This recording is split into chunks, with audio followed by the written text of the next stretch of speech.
Namaste. The Trump ഇനോഗുറേഷൻ ജനം ഡിബേറ്റിന്റെ special എഡിഷനിലേക്ക് എല്ലാ പ്രിയ പ്രേക്ഷകർക്കും സ്വാഗതം. വിവാദങ്ങളുടെ പിറകെ ഒരിക്കൽ പടിയിറങ്ങിയിടത്തേക്ക് ഡൊണാൾഡ് ട്രംപ് തിരിച്ചെത്തുകയാണ്.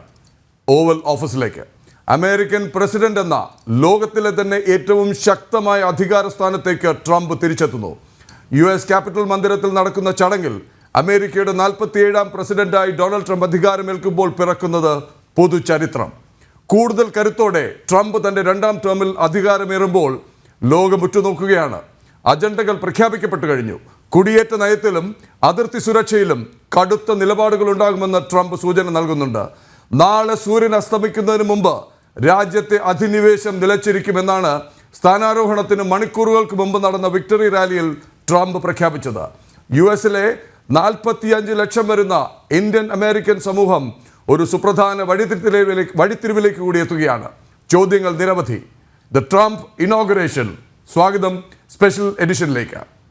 നമുക്കൊപ്പം ഈ ചർച്ചയിൽ പങ്കെടുക്കുന്നത് വിദേശകാര്യ വിദഗ്ധനായ ശ്രീ TP ശ്രീനിവാസൻ, മുൻ അംബാസിഡർ. ഒപ്പം ശ്രീ KVS ഹരിദാസ്, വിദേശകാര്യ വിദഗ്ധരായ Shri Josekutty, doctor Josekutty, doctor Mohan Varghese, doctor PJ Vincent എന്നിവർ. ഒപ്പം ഇന്റർനാഷണൽ ഡെസ്കിൽ നിന്ന് ഐസൻ ജോസും ചേരുന്നു. തിരിച്ചുവരവ് അതിശക്തനായി 2ാം ഊഴത്തിൽ കരുത്തിവെച്ചിട്ടുള്ളത് എന്തെല്ലാം എന്ന് നമുക്ക് നോക്കാം. ഇന്ത്യൻ സമൂഹം പുതുപ്രതീക്ഷയിൽ ആണോ എന്ന്. നമുക്കാദ്യം അദ്ദേഹത്തിൻ്റെ വിക്ടറി റാലിയിലെ ഒരു ഭാഗം ആ പ്രസംഗം കേൾക്കാം. Can't even imagine how anybody could before these things of, think of it, open borders, prisons and mental institutions, men playing in women's sports, transgender for everyone, transgender. And very soon we'll begin the largest deportation operation in American history, larger and even larger than President Dwight Eisenhower, who has the record right now. നമുക്ക് ആദ്യം doctor Mohan വർഗീസിലേക്ക്. Doctor Mohan Varghese, എങ്ങനെ കാണുന്നു ട്രംപിൻ്റെ വാക്കുകൾ? തികഞ്ഞ ആത്മവിശ്വാസം, നിശ്ചയദാർഢ്യം, അജണ്ടകൾ വ്യക്തമായി പ്രഖ്യാപിച്ചുകൊണ്ടുള്ള തുടക്കം. വ്യക്തമായ നിലപാടുകളുള്ള ഒരു നേതാവായി ട്രംപിനെ ലോകം കാണുന്നുണ്ട്. അത് ശരിയാണ് താനും. പറഞ്ഞ വാക്കിനെപ്പോഴും വില കൊടുക്കുന്ന, പറഞ്ഞതുപോലെ പ്രവർത്തിക്കുന്ന, അങ്ങനെ ഒരു ട്രാക്ക് റെക്കോർഡുള്ള ഒരാളെന്ന നിലയിൽ തീർച്ചയായും ട്രംപിൻ്റെ ഇപ്പോൾ നമ്മൾ കേട്ട വാക്കുകൾ തന്നെ ചരിത്രത്തിലെ ഏറ്റവും വലിയ ഡീപ്പോർട്ടേഷനാണ് ഞാൻ സാക്ഷ്യം വഹിക്കാൻ പോകുന്നത്. ഒരുപക്ഷെ ഐസൻഹോവറുടെ കാലത്ത് അമേരിക്ക കുടിയൊഴിപ്പിച്ച് വിട്ട, പടിയിറക്കി വിട്ടതിനേക്കാൾ കൂടുതൽ ആളുകൾ എൻ്റെ കാലത്ത് ഇനി 4 വർഷം പടിയിറങ്ങി പോകും എന്ന ഒരു ഉഗ്രമായ പ്രഖ്യാപനമാണ്.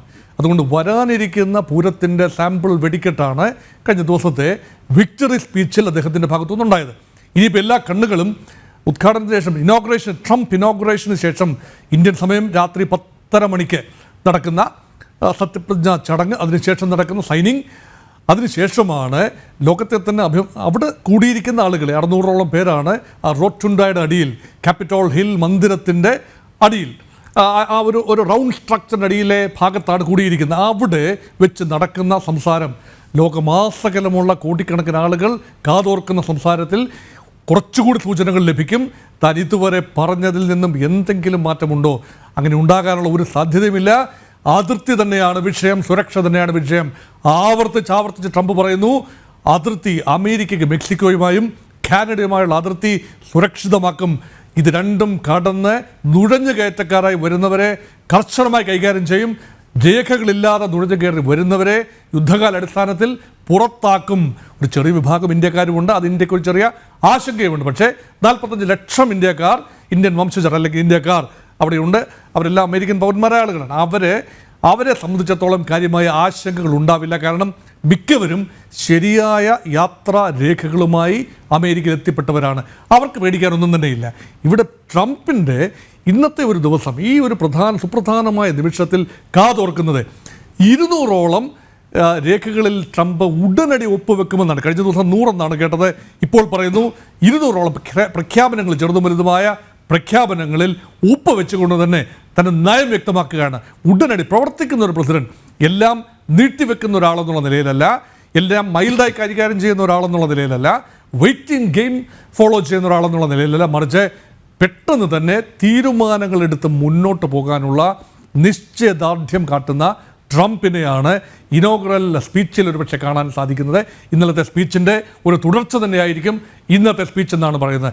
അദ്ദേഹത്തിന് ഒരു സ്റ്റേറ്റ്മെൻറ്റും കൂടെ ലോകത്തോടായി അദ്ദേഹം നടത്തുന്ന ഒരു സ്റ്റേറ്റ്മെൻറ്റ് ലോക നേതാക്കളുടെ, പ്രത്യേകിച്ച് ലോകത്തെ സമുന്നതരായ തലയെടുപ്പുള്ള ലോക നേതാക്കളുടെ സാന്നിധ്യത്തിൽ തൻ്റെ സത്യപ്രതിജ്ഞാ ചടങ്ങ് നടക്കണമെന്ന ആഗ്രഹം അദ്ദേഹം പ്രകടിപ്പിച്ചു.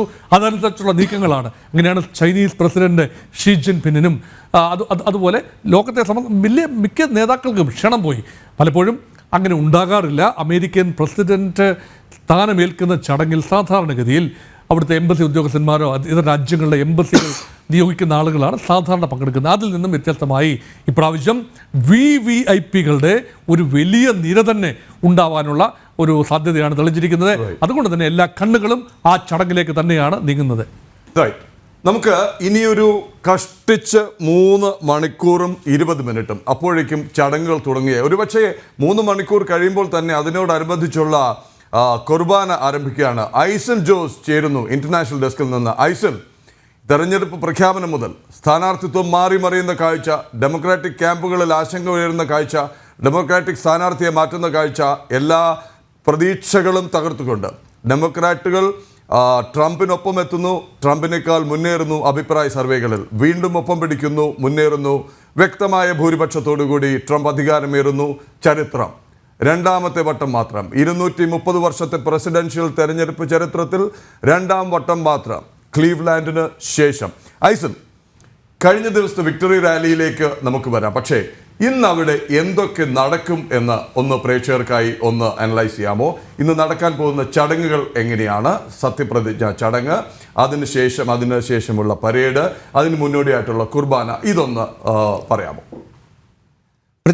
ഈ സത്യപ്രതിജ്ഞ ചടങ്ങ് ആരംഭിക്കുന്നതിന് മുമ്പ് എല്ലായിടത്തും ഉള്ളതുപോലെ തന്നെ വൈറ്റ് ഹൗസിന് തൊട്ടടുത്തുള്ള അല്ലെങ്കിൽ വളരെ അടുത്ത് തന്നെയുള്ള സെൻറ്റ് ജോൺസ് എപ്പിസ്കോപ്പൽ ചർച്ചിലുള്ള കുർബാനയാണ് ഇതിൻ്റെ ഏറ്റവും പ്രധാനപ്പെട്ട ഘടകം, അല്ലെങ്കിൽ അങ്ങനെയാണ് തുടങ്ങി വെക്കുന്നത്. പിന്നീട് തുടർന്നാണ് ഒരു ടീ ഗ്യാതറിംഗ് അല്ലെങ്കിൽ ഒരു വൈറ്റ് ഹൗസിൽ ഒരു ചായ സൽക്കാരം ഉണ്ടാകുന്നു. ആ ചായ സൽക്കാരത്തിന് ശേഷമാണ് തുടർ നടപടികളിലേക്കെല്ലാം തന്നെ പോവുക. അതിന് മുന്നോടിയായി ചില സംഗീത വിരുന്നുകളും അങ്ങനെയുള്ള പരിപാടികളും എല്ലാം തന്നെ അവിടെ കണ്ടക്ട് ചെയ്യുകയും ചെയ്യും. അതിന് ശേഷമാണ് സെനറ്റർ ഔദ്യോഗികമായി ഈ ചടങ്ങ് നടക്കുന്നതായി അറിയിക്കുകയും സീനിയർ സെനറ്റർ അത് അറിയിക്കുകയും അതിന് തുടർന്നുള്ള നടപടിക്രമങ്ങളിലേക്ക് നീങ്ങുകയും ചെയ്യുക. അതിന് ശേഷമായിരിക്കും വൈസ് പ്രസിഡൻറ്റിൻ്റെ, അതായത് JD വാൻസിൻ്റെ സത്യപ്രതിജ്ഞ ഉണ്ടാവുക. അതിനുശേഷം പ്രസിഡൻറ്റിൻ്റെ സത്യപ്രതിജ്ഞയായിരിക്കും ഉണ്ടാവുക. ഈ പ്രസിഡൻറ്റിൻ്റെ സത്യപ്രതിജ്ഞ നടന്നതിന് ശേഷമായിരിക്കും ഒരു സ്വയറിംഗ് ചടങ്ങുണ്ടായിരിക്കും. അതിനുശേഷം ഒരു സർവമത പ്രാർത്ഥന ഇപ്പോൾ നമുക്കിപ്പോൾ ലഭ്യമാകുന്ന വിവരങ്ങളനുസരിച്ച് റബ്ബി ആരി ബർമൻ, ഇമാം ഹുസൈൻ അൽ ഹുസൈനി, അത്തരത്തിൽ പാസ്റ്റർ ലോറൻസോ സുവൽ എന്നിവ പറയുന്ന ആളുകളെല്ലാം തന്നെ വിവിധ മതങ്ങളുടെ പ്രതിനിധികൾ അവിടെ എത്തി പ്രാർത്ഥനയ്ക്ക് സമാനമായ ഒരു സന്ദേശം നൽകുന്ന രീതിയിലുള്ള ഒരു നടപടിയായിരിക്കും ഉണ്ടാവുക. അതിനുശേഷമാണ് ദേശീയ ഗാനത്തോടെ ഇത് അവസാനിക്കുകയും പിന്നീട് ഈ സെറിമണിക്ക് ശേഷമുള്ള പരേഡും നടക്കുകയാണ് ചെയ്യുക. ഇതാണ് അവിടെ നടക്കുന്ന ഒരു നടപടിക്രമം എന്ന് നമുക്ക് പറയാനുള്ള അല്ലെങ്കിൽ ഒരു ഷെഡ്യൂൾ അതായിരിക്കും. മാത്രമല്ല അതിനിടയിൽ ചില മാറ്റങ്ങളൊക്കെ വരുത്തിയിട്ടുണ്ട്. നേരത്തെ പറഞ്ഞതുപോലെ പുറത്ത് നടത്തുന്നത് പറ്റാത്തൊരു സാഹചര്യം, 11 ഡിഗ്രി സെൻറ്റിഗ്രേഡിലൊക്കെ അന്തരീക്ഷ താപനില എത്തുമെന്ന ഒരു മുന്നറിയിപ്പുള്ളതുകൊണ്ട്, അതിശൈത്യത്തിൻ്റെ ഒരു സാഹചര്യമുള്ളതുകൊണ്ട് ഇത് അകത്ത് വെച്ചാണ്, ഇപ്പോൾ നേരത്തെ പറഞ്ഞതുപോലെ ക്യാപിറ്റോൾ മന്ദിരത്തിൻ്റെ അകത്ത് വെച്ചാണ് പരിപാടികൾ നടക്കുക. മാത്രമല്ല ഈ പരേഡ് ഉൾപ്പെടെയുള്ള പരിപാടികളും അതിനകത്ത് വെച്ച് തന്നെയാണ് നടക്കുക എന്നതാണ് ഏറെ പ്രാധാന്യമർഹിക്കുന്ന വിഷയം. മറ്റൊരു പ്രധാന കാര്യം എടുത്തു പറയേണ്ടത് ജോ ബൈഡൻ ചടങ്ങിൽ പങ്കെടുക്കുമെന്ന് തന്നെയാണ്. മാത്രമല്ല ഭാരതത്തിൻ്റെ പ്രതിനിധിയായി S ജയശങ്കർ, അതുപോലെ തന്നെ ചൈനയിൽ നിന്നും മറ്റ് വിവിധ വിദേശ രാജ്യങ്ങളിൽ നിന്നുള്ള പ്രതിനിധികൾ അവിടെ എത്തുന്നു എന്നതാണ് ഏറെ പ്രാധാന്യമർഹിക്കുന്നൊരു വിഷയം. മറ്റൊരു പ്രധാന വിഷയം, ഈ ആഘോഷ ചടങ്ങ് വൈറ്റ് ഹൗസിൻ്റെ പരിസരത്ത് നടക്കുമ്പോൾ അല്ലെങ്കിൽ ഈ സത്യപ്രതിജ്ഞ ചടങ്ങ് നടക്കുമ്പോൾ 2 ലക്ഷത്തിലേറെ പേർ വിവിധയിടങ്ങളിൽ CCTVകളിലും മറ്റുമായി ആ പ്രദേശത്ത് ഒത്തുകൂടാനും സാധ്യതയുണ്ട്. അത്തരത്തിൽ ആഘോഷമാക്കുകയാണ് ഇനി വൈറ്റ് ഹൗസിൻ്റെ, ഇനി ഇവിടുന്ന് അങ്ങോട്ടുള്ള മണിക്കൂറുകൾ ആഘോഷത്തിൻ്റെ മണിക്കൂറുകളാക്കി മാറ്റുകയാണ് ഈ അമേരിക്കക്കാരുടെ ലക്ഷ്യം. അമേരിക്ക ഇനി ആ ഒരു രീതിയിലായിരിക്കും ഇനിയുള്ള ദിവസങ്ങളിൽ, ഇനിയുള്ള മണിക്കൂറുകളിൽ വാഷിംഗ്ടണെ നമുക്ക് കാണാനാവുക. ഐസനിലേക്കും ഡോക്ടർ മോഹൻ വർഗീസിലേക്കും തിരിച്ചെത്താം. വിദേശകാര്യ വിദഗ്ധൻ ഡോക്ടർ ജോസ് കുട്ടി ചേരുകയാണ്. നമസ്തേ, സ്വാഗതം സ്പെഷ്യൽ എഡിഷൻ ജനം ഡിബേറ്റിലേക്ക്. ട്രംപ് വ്യക്തമായി നൽകുന്ന സൂചന ഒന്നുണ്ട്, to make America great again, to regain America's greatness. അതിനൊപ്പം അദ്ദേഹം പറയുന്നത് ശക്തമായ സാമ്പത്തിക വളർച്ച, ഇക്കണോമിക് ബൂം ഉണ്ടാക്കും എന്ന് അദ്ദേഹം വാഗ്ദാനം ചെയ്യുന്നു. ജോബ് ക്രിയേഷൻ, തൊഴിലുകൾ സൃഷ്ടിക്കും. അദ്ദേഹത്തിൻ്റെ ബിസിനസ്സിനോട് അനുകൂലമായ ഒരു ആറ്റിറ്റ്യൂഡ്, അദ്ദേഹത്തിൻ്റെ പ്രോ ബിസിനസ് സ്റ്റാൻസ് എന്ന് പറയാവുന്ന സംഗതി, എത്രയൊക്കെ വെല്ലുവിളികൾ ഉണ്ടെങ്കിലും അത് സാമ്പത്തിക നില ഭദ്രമാക്കും, സാമ്പത്തിക നിലയിൽ വലിയ കുതിച്ചുചാട്ടമുണ്ടാക്കും, സമ്പദ്ഘടന വളർത്തും എന്നുള്ളൊരു സൂചനയാണ് ആഗോളതലത്തിൽ ഉയരുന്നത്. ഡോക്ടർ ജോസുകുട്ടി എങ്ങനെ കാണുന്നു ട്രംപിൻ്റെ രണ്ടാം വരവ്?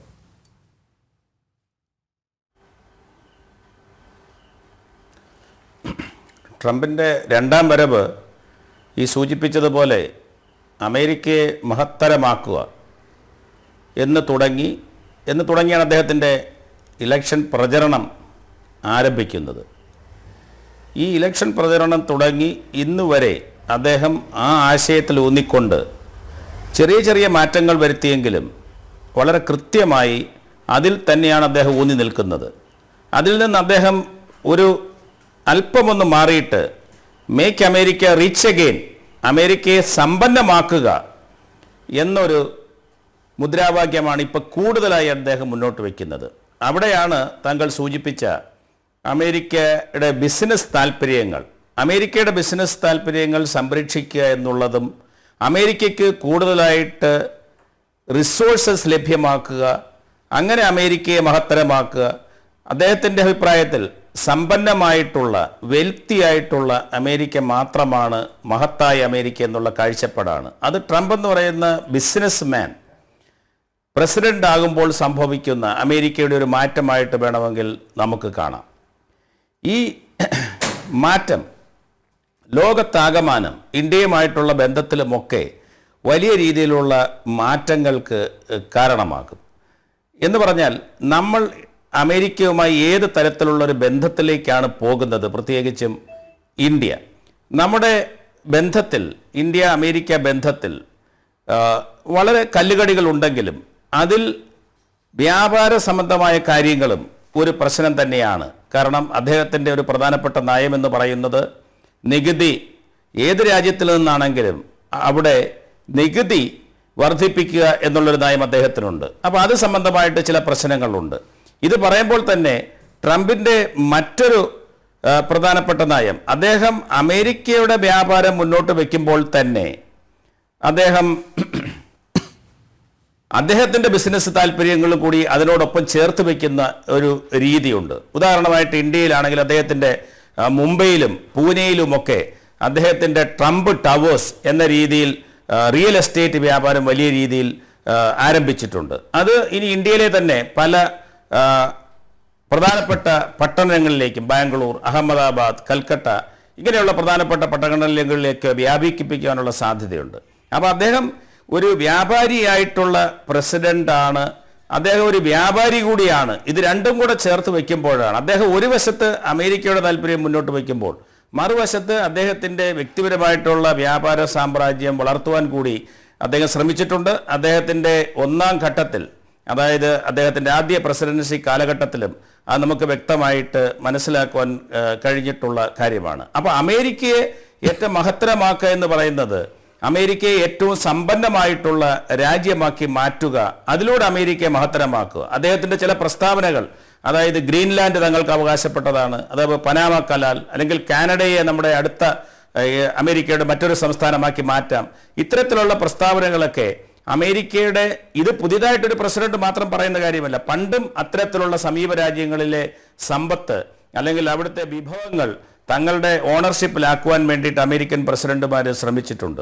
ഇദ്ദേഹം അത് കുറച്ചും കൂടെ വെട്ടിത്തുറന്ന് പറയുകയും അതിനു വേണ്ടിയിട്ട് കൃത്യമായിട്ടുള്ള നടപടികൾ എടുക്കുകയും ചെയ്യും എന്ന് പറയുമ്പോൾ അദ്ദേഹം ബിസിനസ്സിന് നൽകുവാൻ പോകുന്ന പ്രാധാന്യം എത്രമാത്രമുണ്ട് എന്ന് നമുക്കതിൽ നിന്ന് മനസ്സിലാക്കുവാനായിട്ട് സാധിക്കും. ഇന്ന് അമേരിക്കയ്ക്ക് പല രാജ്യങ്ങളുമായിട്ട്, ഇപ്പോൾ ഇന്ത്യയുമായിട്ടാണെങ്കിലും ചൈനയുമായിട്ടാണെങ്കിലും ഒരു പരിധിവരെ പറയുകയാണെങ്കിൽ വ്യാപാര കമ്മിയാണുള്ളത്.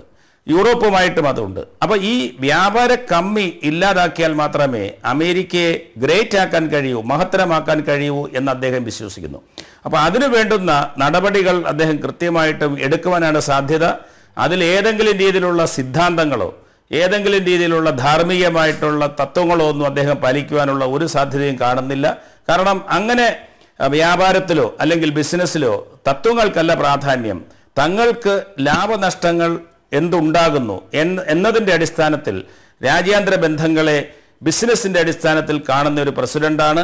അത് വലിയ രീതിയിൽ ഇദ്ദേഹത്തിൻ്റെ പ്രസിഡൻഷ്യൽ കീഴിൽ കൊണ്ടുവരും. അവിടെയാണ് ഈ പറയുന്ന നികുതി നിരക്കുകളും അതുപോലെ തന്നെ എന്തൊക്കെ ടെക്നോളജികളാണ് നമുക്ക് പരസ്പരം കൈമാറാൻ കഴിയുന്നത്, തങ്ങൾക്ക് എന്ത് കിട്ടിയാലാണ് എന്ത് പ്രയോജനമാണ് ഉണ്ടാകുക എന്ന രീതിയിൽ വളരെ ട്രാൻസാക്ഷൻ ആയിട്ടുള്ള ഒരു പ്രസിഡന്റായിട്ട് ട്രംപ് പ്രവർത്തിക്കും എന്ന കാര്യത്തിൽ സംശയമില്ല. വളരെയധികം നന്ദി. അങ്ങയിലേക്ക് വരാം ഡോക്ടർ ജോസുകുട്ടി. ഡോക്ടർ മോഹൻ വർഗീസ് അങ്ങ് ആദ്യം സൂചിപ്പിച്ചു, നേരത്തെ 100 കേട്ടിരുന്നെങ്കിൽ 200ഓളം എക്സിക്യൂട്ടീവ് ഓർഡേഴ്സ് ആണ് ഇന്ന് ഒപ്പുവയ്ക്കും എന്ന് കരുതുന്നത്.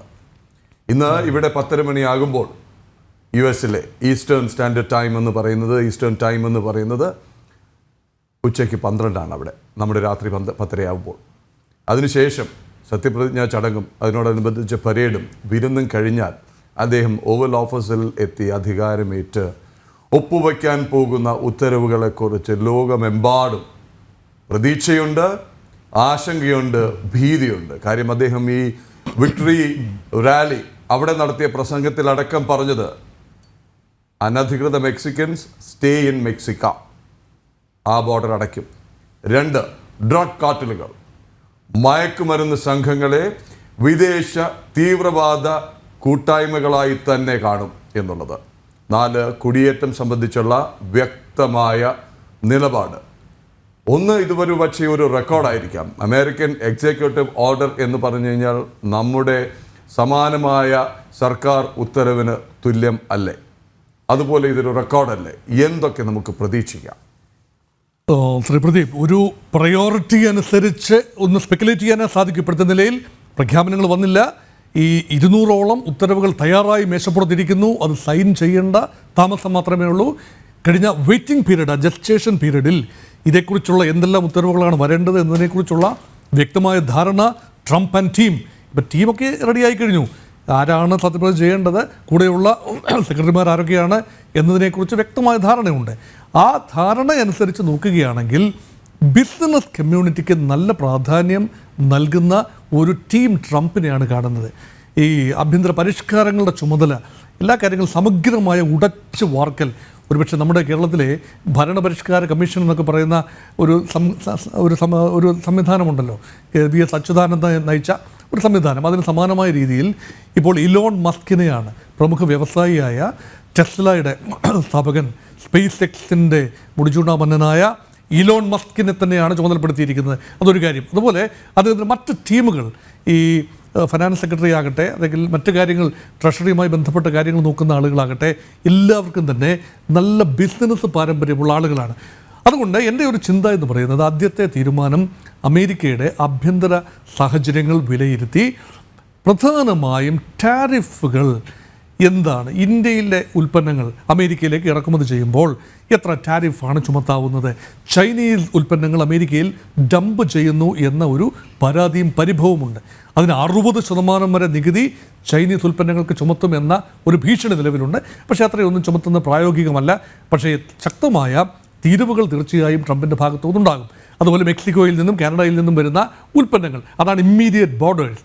അപ്പോൾ ഇതാണ് തീരുവകളെക്കുറിച്ചുള്ള കണിശമായ തീരുമാനങ്ങൾ ആദ്യഘട്ടത്തിൽ തന്നെ ഉണ്ടാകും എന്നാണ്, അല്ലെങ്കിൽ അതിൻ്റെ സൂചനയെങ്കിലും ഉണ്ട്. 2 അതിർത്തി കടന്നു വരുന്ന ആളുകളാണ്. പ്രത്യേകിച്ചും മെക്സിക്കോ ബോർഡർ മതിൽ കെട്ടി അടയ്ക്കും, പൂർണ്ണമായി പോറസ് അല്ലാതെ പൂർണ്ണമായി സീൽ ചെയ്യും എന്ന ട്രംപിൻ്റെ കഴിഞ്ഞ തെരഞ്ഞെടുപ്പിലെ പ്രോമിസ് പൂർണ്ണമായി നടന്നിട്ടില്ല. ബാക്കി മതിൽ നിർമ്മാണം അല്ലെങ്കിൽ വേലി നിർമ്മാണം പുരോഗമിക്കും. അതുമായി ബന്ധപ്പെട്ട തീരുമാനങ്ങൾ ഉടനടി പ്രതീക്ഷിക്കാം. മാത്രമല്ല, 3ാമത്തെ കാര്യം, ഈ അങ്ങനെ അകത്തെത്തുന്ന, നുഴഞ്ഞു കയറി അകത്തെത്തുന്നവരുടെ കണക്ക് വ്യക്തമായി അമേരിക്കയുടെ കയ്യിലുണ്ട്. പഴയ ഭരണകൂടത്തിൻ്റെ കയ്യിലെ കണക്കുകൾ ഒന്നുകൂടി പൊടി തട്ടിയെടുത്ത് വ്യക്തമായ നമ്പേഴ്സിൻ്റെ അടിസ്ഥാനത്തിൽ ഒരു ടൈം ഷെഡ്യൂൾ നിശ്ചയിച്ച് അവരെ ഘട്ടം ഘട്ടമായി ഡീപ്പോർട്ടേഷൻ, പുറത്താക്കുന്ന ഒരു ഘട്ടമാണ്. ചിലരെ നിർബന്ധമായും പുറത്താക്കേണ്ടി വരും. അതിന് നയതന്ത്ര തലത്തിൽ വലിയ രീതിയിലുള്ള സമ്മർദ്ദം ഇതര രാജ്യങ്ങൾ, അവരെ പുറത്താക്കിയാൽ അവരെ സ്വീകരിക്കാൻ രാജ്യമുണ്ടാകണമല്ലോ, നടുക്കടലിൽ കൊണ്ട് തള്ളാനാവില്ലല്ലോ. അതുകൊണ്ട് അതുമായി ബന്ധപ്പെട്ട ഒരുപാട് ഉത്തരവുകൾ സമാന്തരമായി ഇറങ്ങാനുണ്ടാകും. അതാണ് 200ഓളം എണ്ണമെന്ന് പറയുമ്പോൾ ഈ 3 കാര്യങ്ങളാണ് പ്രധാനപ്പെട്ടത്. മറ്റ് കാര്യങ്ങളെല്ലാം വ്യാപാരവുമായി സംബന്ധിച്ച കാര്യങ്ങളാകാനാണ് സാധ്യത.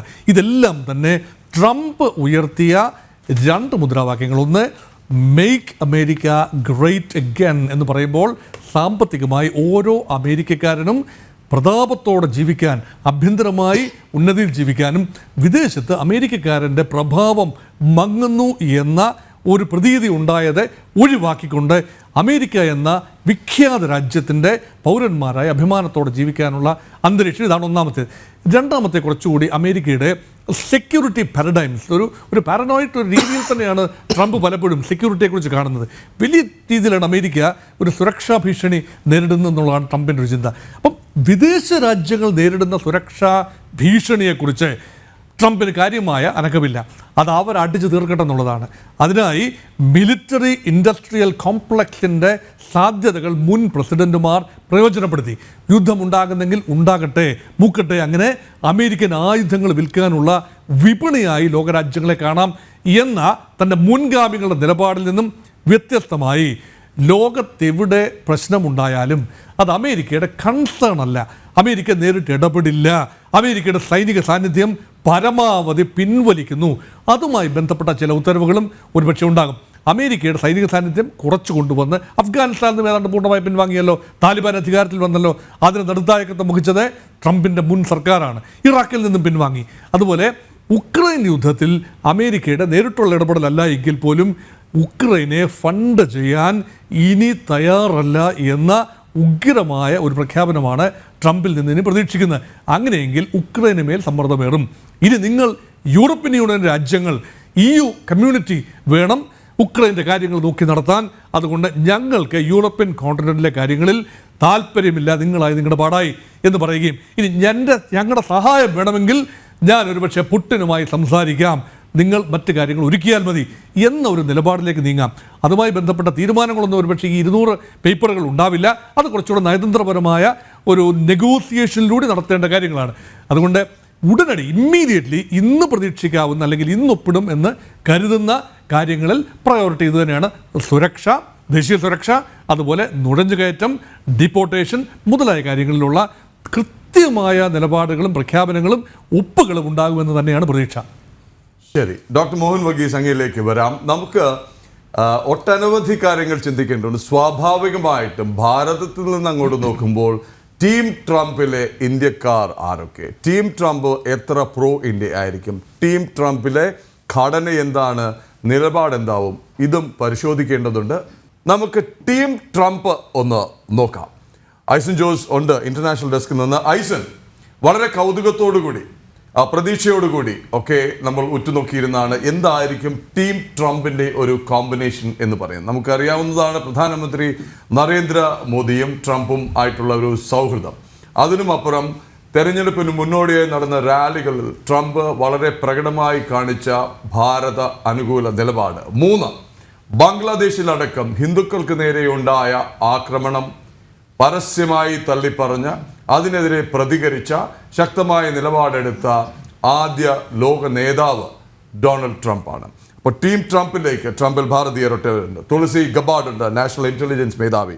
ഹർമീത് കെ ഡില്ലോൺ, വിവേക് രാമസ്വാമി, ജയ ഭട്ടാചാര്യ, ശ്രീറാം കൃഷ്ണൻ. ഐസൻ, ആരൊക്കെയാണ്? ഇവരെയൊക്കെ എന്തൊക്കെ ചുമതലകളാണ് ഏൽപ്പിച്ചിരിക്കുന്നത് അല്ലെങ്കിൽ ഏൽപ്പിക്കാൻ പോകുന്നത്, തെരഞ്ഞെടുത്തിരിക്കുന്നത്? തീർച്ചയായും ഏറെ പ്രധാനപ്പെട്ട പദവികളിലേക്ക് ഭാരതീയരെത്തുന്നു എന്നുള്ളത് ഏറെ ഗൗരവമുള്ളൊരു കാര്യമാണ്. നേരത്തെ സാർ സൂചിപ്പിച്ചതുപോലെ തുളസി ഗബാർഡിൻ്റെ നാഷണൽ ഇൻ്റലിജൻസ് മേധാവി പദവി, അതുപോലെ തന്നെ ഹർമീത് കെ ധിലോൺ, അത് സിവിൽ റൈറ്റ്സുമായി ബന്ധപ്പെട്ടാണ്. അതൊക്കെ വൈറ്റ് ഹൗസ് സ്റ്റാഫിൻ്റെ ഗണത്തിലാണ് ഉൾപ്പെട്ടിരിക്കുന്നത്.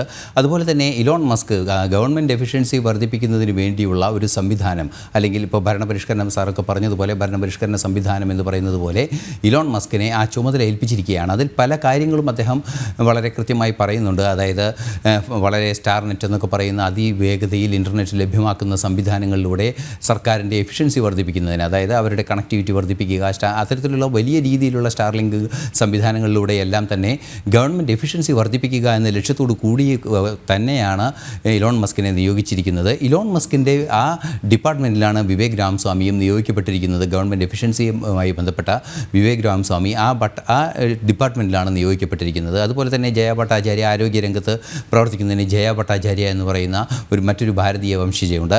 ശ്രീറാം കൃഷ്ണൻ പ്രവർത്തിക്കുന്നത് നിർമ്മിത ബുദ്ധിയുമായി ബന്ധപ്പെട്ട ആ ഒരു മേഖലയിലാണ്. നമുക്കറിയാവുന്നതാണ് ഇത്തരത്തിൽ ഇനി നിരവധി പേർ, അതായത് നമുക്കറിയാവുന്നതാണ് കെന്നഡിയുടെ ചെറുമകനുണ്ട്, അത്തരത്തിൽ ഇലോൺ മസ്ക് ഉണ്ട്. ഇവരെല്ലാം തന്നെ തൻ്റെ ടീമിൽ ഉൾപ്പെടുത്തിയിരിക്കുന്നത്, ഈ ട്രംപ് ഉൾപ്പെടുത്തിയിരിക്കുന്നത് ഈ ഭരണ സംവിധാനങ്ങളെ കാര്യക്ഷമമായി മുന്നോട്ട് കൊണ്ടുപോകാനുള്ള നീക്കങ്ങൾക്ക് കാര്യമായ പിന്തുണ ലഭ്യമാക്കുക, അല്ലെങ്കിൽ അതിനെ ശക്തമായ ഒരു മുന്നേറ്റം ഉണ്ടാക്കുന്നതിനുള്ള പിന്തുണ ലഭ്യമാക്കുക എന്ന് തന്നെയാണ്. ഇത് നമുക്കിപ്പോൾ അറിയാൻ സാധിക്കുന്നു. ഹെൽത്ത് ആൻഡ് ഹ്യൂമൻ സർവീസസ് എന്ന് പറയുന്ന ആ വിഭാഗത്തെ കുറേ കൂടി കാര്യക്ഷമമായി നയിക്കുന്നതിന് വേണ്ടി റോബർട്ട് എഫ് കെന്നഡി ജൂനിയർ അദ്ദേഹത്തെ നിയോഗിച്ചു എന്ന് നമുക്കറിയാൻ സാധിക്കും. അദ്ദേഹത്തിൻ്റെ ചരിത്രമെല്ലാം തന്നെ ഐക്യരാഷ്ട്രസഭയിൽ ഉൾപ്പെടെ ആരോഗ്യരംഗത്ത് പ്രവർത്തിച്ച ഒരു കക്ഷിയാണ്. അതുപോലെ തന്നെ സെക്രട്ടറി ഓഫ് സ്റ്റേറ്റായി മാർക്കോ റൂബിയോയെ നിയോഗിച്ചിട്ടുണ്ട്. അതുപോലെ തന്നെ ട്രഷറി സെക്രട്ടറിയായി സ്കോട്ട് ബെറ്റ്സെറ്റ്, അതുപോലെ ഹോംലാൻഡ് സെക്യൂരിറ്റിയുമായി ബന്ധപ്പെട്ട് കൃഷി നോയം, അതുപോലെ CIA ഡയറക്ടറായി ജോൺ റാറ്റ്ക്ലിഫിനെ നിയമിച്ചിട്ടുണ്ട്. CIA നമുക്കറിയാവുന്നതാണ്, വളരെ ഗൗരവതരമായ ഒരു ഡിപ്പാർട്ട്മെൻറ്റ് തന്നെയാണ്. അതുപോലെ തന്നെ ഡിഫൻസുമായി ബന്ധപ്പെട്ട് പീറ്റർ ഹെക്സർഗിനെ നിയോഗിച്ചു. സീൻ ഡഫി, അദ്ദേഹം ചുമതല വഹിക്കുന്നത് ട്രാൻസ്പോർട്ടേഷൻ വകുപ്പിൻ്റെയാണ്. ഇതെല്ലാം ട്രംപ് ക്യാബിനറ്റ് അംഗങ്ങളാണ്. അതുപോലെ തന്നെ ഇൻറ്റീരിയർ ഡിപ്പാർട്ട്മെൻറ്റിൻ്റെ ഡാഗ് ബർഗം എന്ന് പറയുന്ന ഒരു വ്യക്തി, അത് വളരെ മുതിർന്ന ഒരു ഭരണ നേതൃത്വത്തിലിടുന്ന കക്ഷി കൂടി തന്നെയാണ്. അതുപോലെ തന്നെ എനർജി സെക്രട്ടറി, എനർജിയുമായി ബന്ധപ്പെട്ടാണ് ട്രംപിൻ്റെ കാര്യത്തിൽ ഭരണപരിഷ്കരണ രംഗങ്ങളിൽ ഏറെ പ്രാധാന്യത്തോടെയുള്ള മറ്റു കാര്യങ്ങൾ നടപ്പാക്കാൻ സാധിക്കുന്നത് എന്നാണ് അറിയാൻ സാധിക്കുന്നത്. നമുക്കറിയാവുന്നതാണ്, ഈ എനർജിയുമായി ബന്ധപ്പെട്ട് കാർബൺ ട്രേഡിങ്ങുമായും എല്ലാം ബന്ധപ്പെട്ട് ചില നിലപാടുകൾ ട്രംപിനുണ്ട്. അത് വളരെ കൃത്യമായി അദ്ദേഹം പറയുകയും ചെയ്തു. എനർജി എഫിഷ്യൻ്റായ അല്ലെങ്കിൽ എനർജി സഫിഷ്യൻ്റായ ഒരു അമേരിക്കയെ സൃഷ്ടിച്ചെടുക്കുക എന്ന ലക്ഷ്യത്തോടെയാണ് ഈ ക്രിസ് റൈറ്റ് എന്ന് പറയുന്ന എനർജി എഫിഷ്യൻസി എനർജി സെക്രട്ടറിയെ നിയോഗിച്ചിരിക്കുന്നത്. അതുപോലെ തന്നെ ലീ സെൽഡിൻ, അത് പരിസ്ഥിതി സംരക്ഷണത്തിൻ്റെ ഭാഗമായി നിയോഗിച്ചിരിക്കുന്ന വ്യക്തിയാണ്.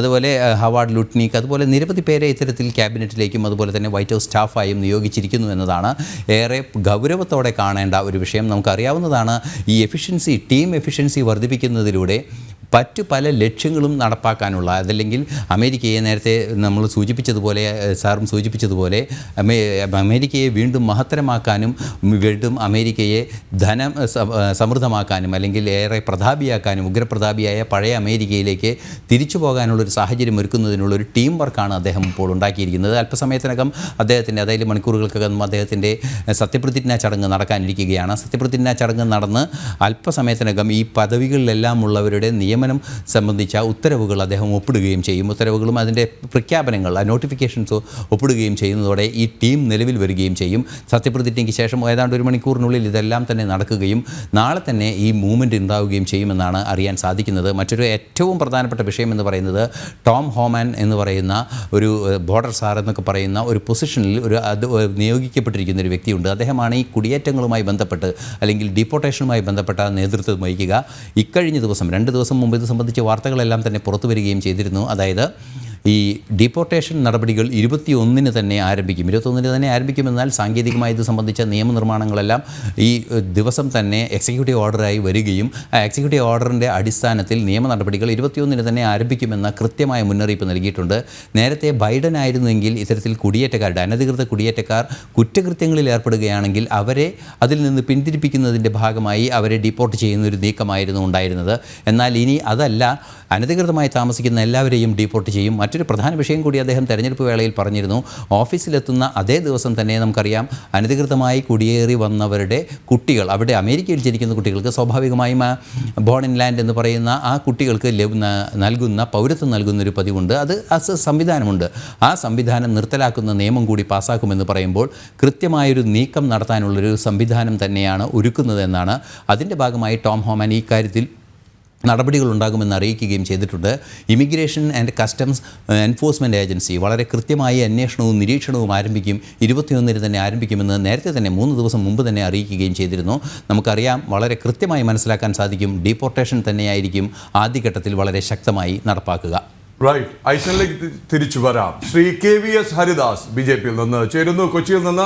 നമസ്തേ, സ്വാഗതം സ്പെഷ്യൽ എഡിഷനിലേക്ക് on the Trump inauguration. Shri Haridas, ആദ്യം തന്നെ ഓൺ ദി ഔട്ട്സെറ്റ് എങ്ങനെ കാണുന്നു ട്രംപിൻ്റെ രണ്ടാം വരവ് ഭാരതത്തെ സംബന്ധിച്ച്? ഭാരതത്തിൽ നിന്ന് അങ്ങോട്ട് നോക്കുമ്പോൾ ഓരോരോ പോയിന്റിലേക്ക് ഞാൻ വരാം.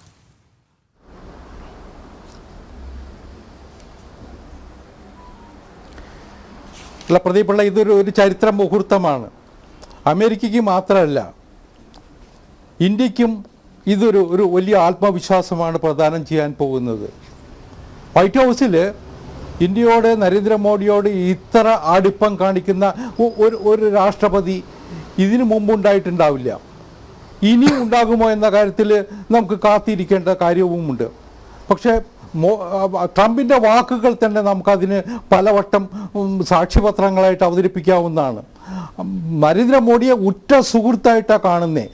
ദ ഡിപ്പെൻഡബിൾ ആലൈ, അങ്ങനെ ഒരു സ്റ്റാറ്റസ് ഇന്നിപ്പോൾ ഇന്ത്യക്ക് അമേരിക്ക നൽകുന്നു. അതൊരു ചെറിയ കാര്യമല്ല. പഴയകാലത്ത് അമേരിക്കയുടെ പിന്നാലെ നമ്മളൊരു ശിപായിമാരെ പോലെ നടന്നിരുന്ന ഒരു ചരിത്രമുണ്ട് നമുക്ക്. അമേരിക്ക എന്ത് പറയുന്നോ അതനുസരിക്കാൻ നമ്മൾ ബാധ്യസ്ഥരാകുന്ന ഒരു സ്ഥിതി. അവിടെ നിന്നൊക്കെ മാറി ഇന്ന് തുല്യ നിലയ്ക്ക് നിന്ന് സംസാരിക്കുന്ന, ഒരേ മനസ്സോടുകൂടി ചിന്തിക്കാൻ കഴിയുന്ന, പല കാര്യങ്ങളിലും ഒന്നിച്ച് നിലപാടുകൾ എടുക്കാൻ കഴിയുന്ന ഒരു നിലയിലേക്ക് ഇന്ത്യ വളർന്നു. അത് നരേന്ദ്രമോദിയുടെ കീഴിലാണ് എന്നതാണ് ഏറ്റവും പ്രധാനപ്പെട്ട ഘടകം. കഴിഞ്ഞ തെരഞ്ഞെടുപ്പ് വേളയിലൊക്കെ ട്രംപ് എടുത്ത നിലപാട് നമ്മൾ കണ്ടു. ഇന്ത്യക്കാരെ വാനോളം പുകഴ്ത്തി, ഇന്ത്യയുടെ ശ്രമങ്ങളെ വാനോളം പുകഴ്ത്തി. അതൊരു വോട്ടിന് വേണ്ടി മാത്രമായിരുന്നില്ല. അദ്ദേഹം ഒരർത്ഥത്തിൽ ഇന്ത്യയെ അത്രമാത്രം ബഹുമാനിക്കുന്നു എന്നതാണ് നമ്മളിവിടെ കാണേണ്ടത്. സ്നേഹിക്കുന്നു എന്നതിനപ്പുറം ഇന്ത്യയെ നരേന്ദ്രമോദിയെ അത്രത്തോളം ബഹുമാനിക്കുന്നു എന്നുള്ള യാഥാർത്ഥ്യമാണ് നമ്മൾ തിരിച്ചറിയേണ്ടത്. അതിൻ്റെ ഒരു പ്രതിഫലനം ഇനിയുള്ള ദിവസങ്ങളിൽ നമുക്ക് കാണാൻ കഴിയും. അത് മാത്രമല്ല, ഈ ട്രംപിൻ്റെ രണ്ടാം വരവോടുകൂടി ലോക നയതന്ത്ര തലത്തിൽ ഉണ്ടായിട്ടുള്ള ചില മാറ്റങ്ങൾ കൂടി നമ്മൾ കാണേണ്ടതുണ്ട്. ഇന്ത്യക്കെതിരായിട്ട് പലപ്പോഴും തല ഉയർത്തി നിന്ന ശക്തികൾ അവരൊക്കെ ഇന്ന് ഭയപ്പെട്ട് നിൽക്കുക. അതിന് ഏറ്റവും നല്ല ഉദാഹരണമാണ് നമ്മുടെ അയൽ രാജ്യത്തുള്ള പാകിസ്ഥാനും ബംഗ്ലാദേശും. ബംഗ്ലാദേശിലെ കുഴപ്പങ്ങൾക്ക് മുഴുവൻ കാരണക്കാരൻ ട്രംപിന് മുമ്പുള്ള ഭരണകൂടമായിരുന്നു എന്നത് നമുക്ക് ആഴത്തിൽ ചിന്തിച്ചാൽ ബോധ്യമാകും. ആരാണ് ആ ബംഗ്ലാദേശിൽ കുഴപ്പമുണ്ടാക്കാൻ വേണ്ടി അമേരിക്കയിൽ നിന്ന് പറന്നു വന്നത് എന്നത് നമ്മൾ കണ്ടിട്ടുണ്ട്. ഇന്നിപ്പോൾ ബംഗ്ലാദേശിലെ ഒരു ഹിന്ദു വിരുദ്ധ നീക്കങ്ങളെ, അവിടുത്തെ ന്യൂനപക്ഷങ്ങൾക്കെതിരായ നീക്കങ്ങളെ പരസ്യമായിട്ട് അപലപിച്ച ഒരു അമേരിക്കൻ നേതാവാണ് ട്രംപ് എന്നുള്ള യാഥാർത്ഥ്യം നമ്മുടെ മുമ്പിലുണ്ട്. തീർച്ചയായിട്ടും ബംഗ്ലാദേശ് പ്രശ്നത്തിന് പരിഹാരം കാണാൻ ട്രംപിൻ്റെ സഹായവും ട്രംപിൻ്റെ നിലപാടുകളും നമുക്ക് ഗുണകരമാകും എന്ന് പ്രതീക്ഷിക്കുന്ന ഒരാളാണ് ഞാൻ. മറ്റൊന്ന്, ട്രംപ് ആദ്യം മുതൽ സ്വീകരിച്ചിട്ടുള്ള ഒരു പ്രഖ്യാപിത നിലപാടുണ്ട്. ഇസ്ലാമിക തീവ്രതയ്ക്കെതിരായിട്ട്, റാഡിക്കലിസത്തിനെതിരായിട്ട് ഒക്കെ. അദ്ദേഹത്തിൻ്റെ ആദ്യ ഭരണകാലഘട്ടത്തിൽ തന്നെ പാകിസ്ഥാനെ നിലക്ക് നിർത്താൻ പരമാവധി ശ്രമിച്ചിട്ടുണ്ട്. ഇപ്പോൾ പാകിസ്ഥാൻ വല്ലാത്ത ദുരവസ്ഥയിലാണ്. നമുക്കറിയാം, എക്കണോമിക്കലി തകർന്ന് തരിപ്പണമായ രാജ്യമാണ്, പ്രതിസന്ധിക്ക് നടുവിലാണ്. പക്ഷേ ചൈനയുടെ സഹായം അവർക്ക് കിട്ടുന്നുണ്ട്. ഇപ്പോഴും ഞാനൊക്കെ വിചാരിക്കുന്നത് ചൈനയെ പോലും നിലയ്ക്ക് നിർത്തിക്കൊണ്ട് പാകിസ്ഥാൻ്റെ ഏതെങ്കിലും തരത്തിലുള്ള ഒരു നമ്മുടെ അതിർത്തിയിൽ നടത്തുന്ന സംഘർഷങ്ങളെയൊക്കെ നിയന്ത്രിക്കാൻ ട്രംപിൻ്റെ സാന്നിധ്യം മതി വൈറ്റ് ഹൗസിൽ. അത് ഗുണകരമായിരിക്കും. ഇന്ത്യ കഴിഞ്ഞ കുറേ നാളുകളായിട്ട് ശക്തമായ നിലപാടുകളും നടപടികളും സ്വീകരിക്കുന്നുണ്ട്. അതിനൊപ്പം ട്രംപിൻ്റെ സാന്നിധ്യം കൂടി ആകുമ്പോൾ നമുക്ക് ഗുണകരമാകും എന്നാണ് ഞാൻ വിചാരിക്കുന്നത്. അത്രമാത്രം പ്രതീക്ഷയോടെ നമുക്ക് കാണാം. ലോകത്തിന് തന്നെ പ്രതീക്ഷ നൽകുന്ന ഒരു രണ്ടാം വരവായിരിക്കും ഇതെന്നാണ് ഞാൻ വിചാരിക്കുന്നത്. ശ്രീ ഹരിദാസ്, വരാം അങ്ങയിലേക്ക്. ഇനി ഒരു ചോദ്യം നമ്മുടെ എല്ലാ അതിഥികളോടുമായിട്ട്. ആദ്യം ശ്രീ ഡോക്ടർ ജോസുകുട്ടിയിലേക്ക്. അദ്ദേഹം 8 മണിക്ക് പോകണം എന്ന് പറഞ്ഞിരുന്നു. ഡോക്ടർ ജോസുകുട്ടി, വളരെ വ്യത്യസ്തമായ സമാനതകൾ ഭാരതത്തിലും ചൂണ്ടിക്കാട്ടാം. പക്ഷേ ഇപ്പോൾ വളരെ സ്പെസിഫിക് ആയിട്ട് അദ്ദേഹം ഇപ്പോൾ ആവിഷ്കരിച്ചിരിക്കുന്ന അല്ലെങ്കിൽ ഉദ്ദേശിക്കുന്ന ചില വകുപ്പുകളുണ്ട്. ഒന്ന് AI, ആർട്ടിഫിഷ്യൽ ഇൻ്റലിജൻസ് അഥവാ നിർമ്മിത ബുദ്ധി.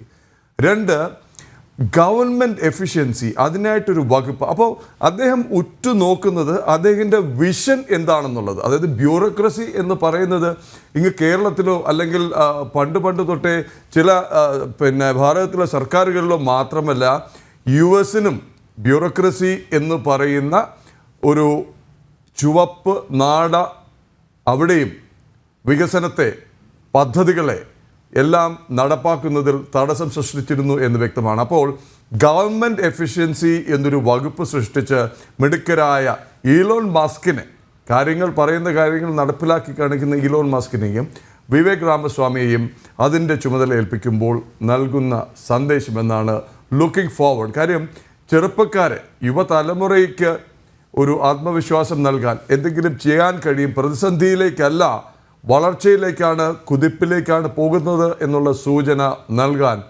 തുടക്കത്തിൽ ഈ നടപടികൾ കൊണ്ട് കഴിയുന്നുണ്ടോ?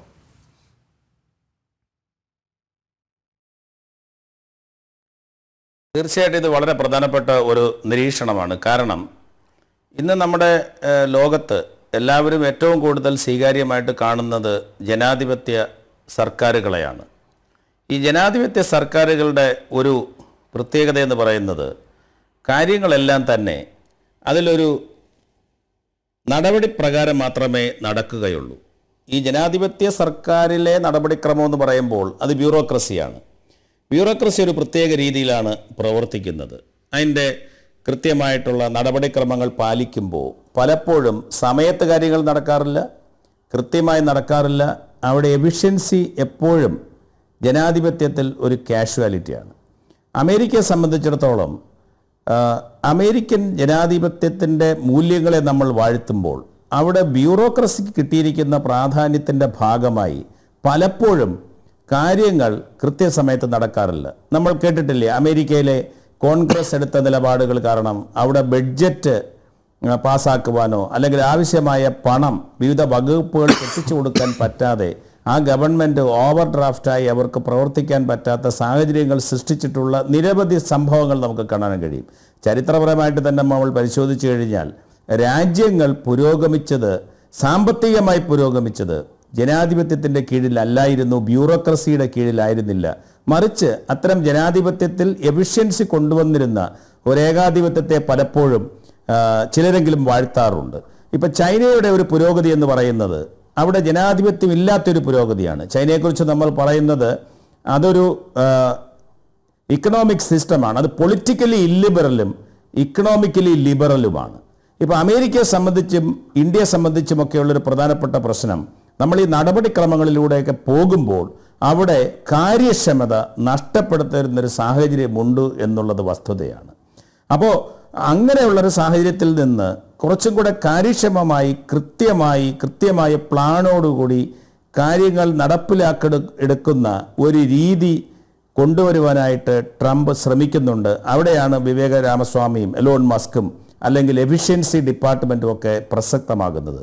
ഇത് അമേരിക്കയെ സംബന്ധിച്ചിടത്തോളം വലിയ രീതിയിലുള്ള സാമ്പത്തിക മത്സരം ചൈനയുമായി നടക്കുന്ന ഘട്ടത്തിൽ, പ്രത്യേകിച്ചും ആർട്ടിഫിഷ്യൽ ഇൻ്റലിജൻസിൻ്റെയും അതുപോലെയുള്ള പുതിയ നൂതന സാങ്കേതിക വിദ്യകൾ ഉപയോഗിച്ചുകൊണ്ടുള്ള വികസനത്തിൻ്റെ ഭാഗമായി ആ രംഗത്ത് ഒരു മേൽക്കൈ നേടുവാൻ കഴിഞ്ഞില്ലെങ്കിൽ അമേരിക്ക പിന്നോട്ട് പോകും, അല്ലെങ്കിൽ അമേരിക്കയുടെ എതിരാളികളായിട്ടുള്ള ചൈനയൊക്കെ മുന്നോട്ട് പോകും. ഇപ്പോൾ ഉദാഹരണമായിട്ട് ഈ ഇലക്ട്രിക് കാർ സെക്ഷനിൽ അല്ലെങ്കിൽ ഗ്രീൻ ടെക്നോളജിയിൽ ലോകത്തിലെ ഒന്നാമത്തെ ശക്തിയായിട്ട് പലരും കാണുന്നത് ചൈനയാണ്.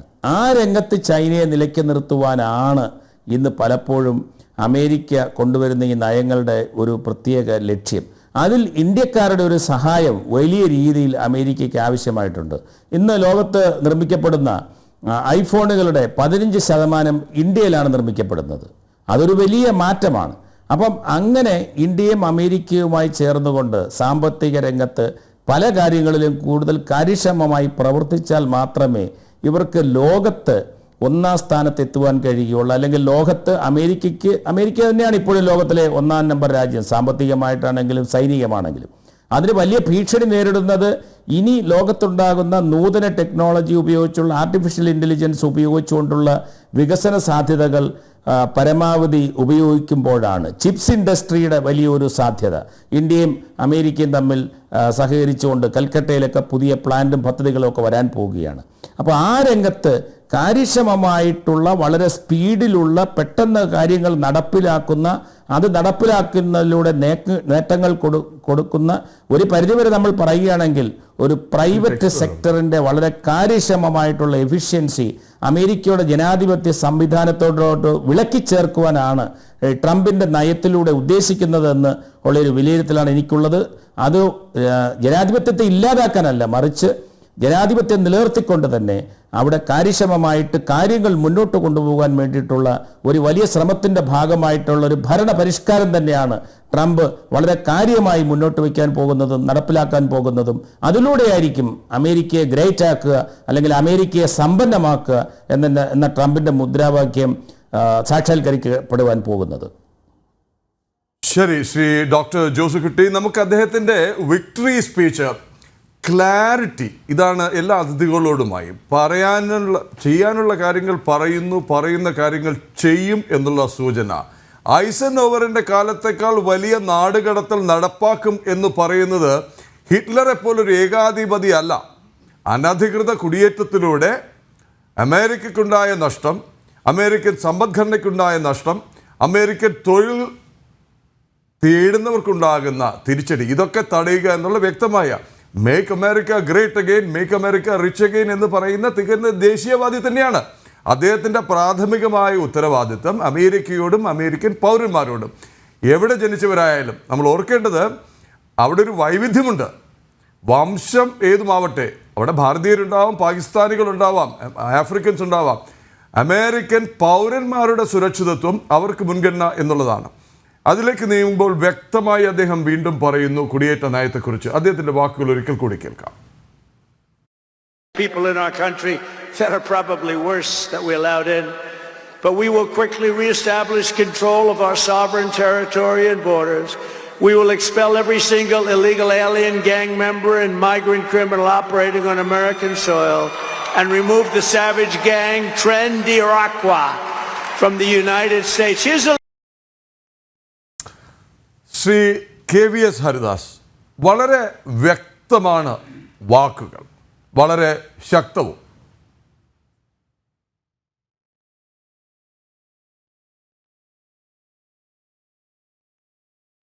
ഇവിടെ നമ്മൾ കാണേണ്ടത് നാളെ മുതൽ അമേരിക്കയിൽ നടക്കാൻ പോകുന്ന ഒരു നീക്കത്തെക്കുറിച്ചാണ്. എനിക്ക് തോന്നുന്നു ട്രംപിനെ പോലുള്ള ഒരു നേതാവിനല്ലാതെ അത്തരം ഒരു തീരുമാനം എടുത്ത് മുന്നോട്ട് പോകാൻ കഴിയുമോ എന്ന് എനിക്ക് സംശയമുണ്ട്. നാളെ അദ്ദേഹം പറഞ്ഞത് എന്താ? നാളെ മുതൽ അനധികൃത കുടിയേറ്റക്കാരെ പിടിച്ച് പുറന്തള്ളും. 3 കോടി ഉണ്ടെന്നാണ് അനൗദ്യോഗിക കണക്ക്. യഥാർത്ഥത്തിൽ അന്വേഷിച്ചു വന്നാൽ അത് എത്രയാകും എന്നത് ആർക്കും വലിയ പിടിപാടുണ്ടെന്ന് എനിക്ക് തോന്നുന്നില്ല.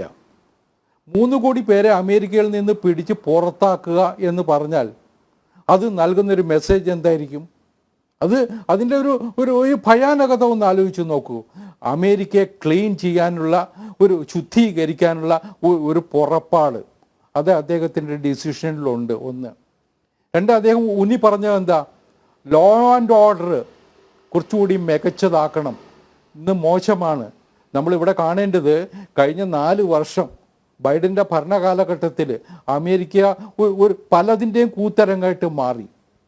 പലപ്പോഴും ഈ നമ്മളൊക്കെ ഇന്ത്യയിൽ പോലും നിരോധിച്ചിട്ടുള്ള ചില ശക്തികൾ, ഇപ്പോൾ ഖാലിസ്ഥാൻവാദികളായിക്കോട്ടെ, ഇസ്ലാമിക തീവ്രവാദികളായിക്കോട്ടെ, അവർക്കൊക്കെ അഴിഞ്ഞാടാൻ അമേരിക്കയിൽ വാഷിങ്ടണിലെ നഗരത്തിലും മറ്റും അഴിഞ്ഞാടാനുള്ള അവസരം കൊടുത്തത് ബൈഡൻ്റെ ഭരണകൂടമായിരുന്നു.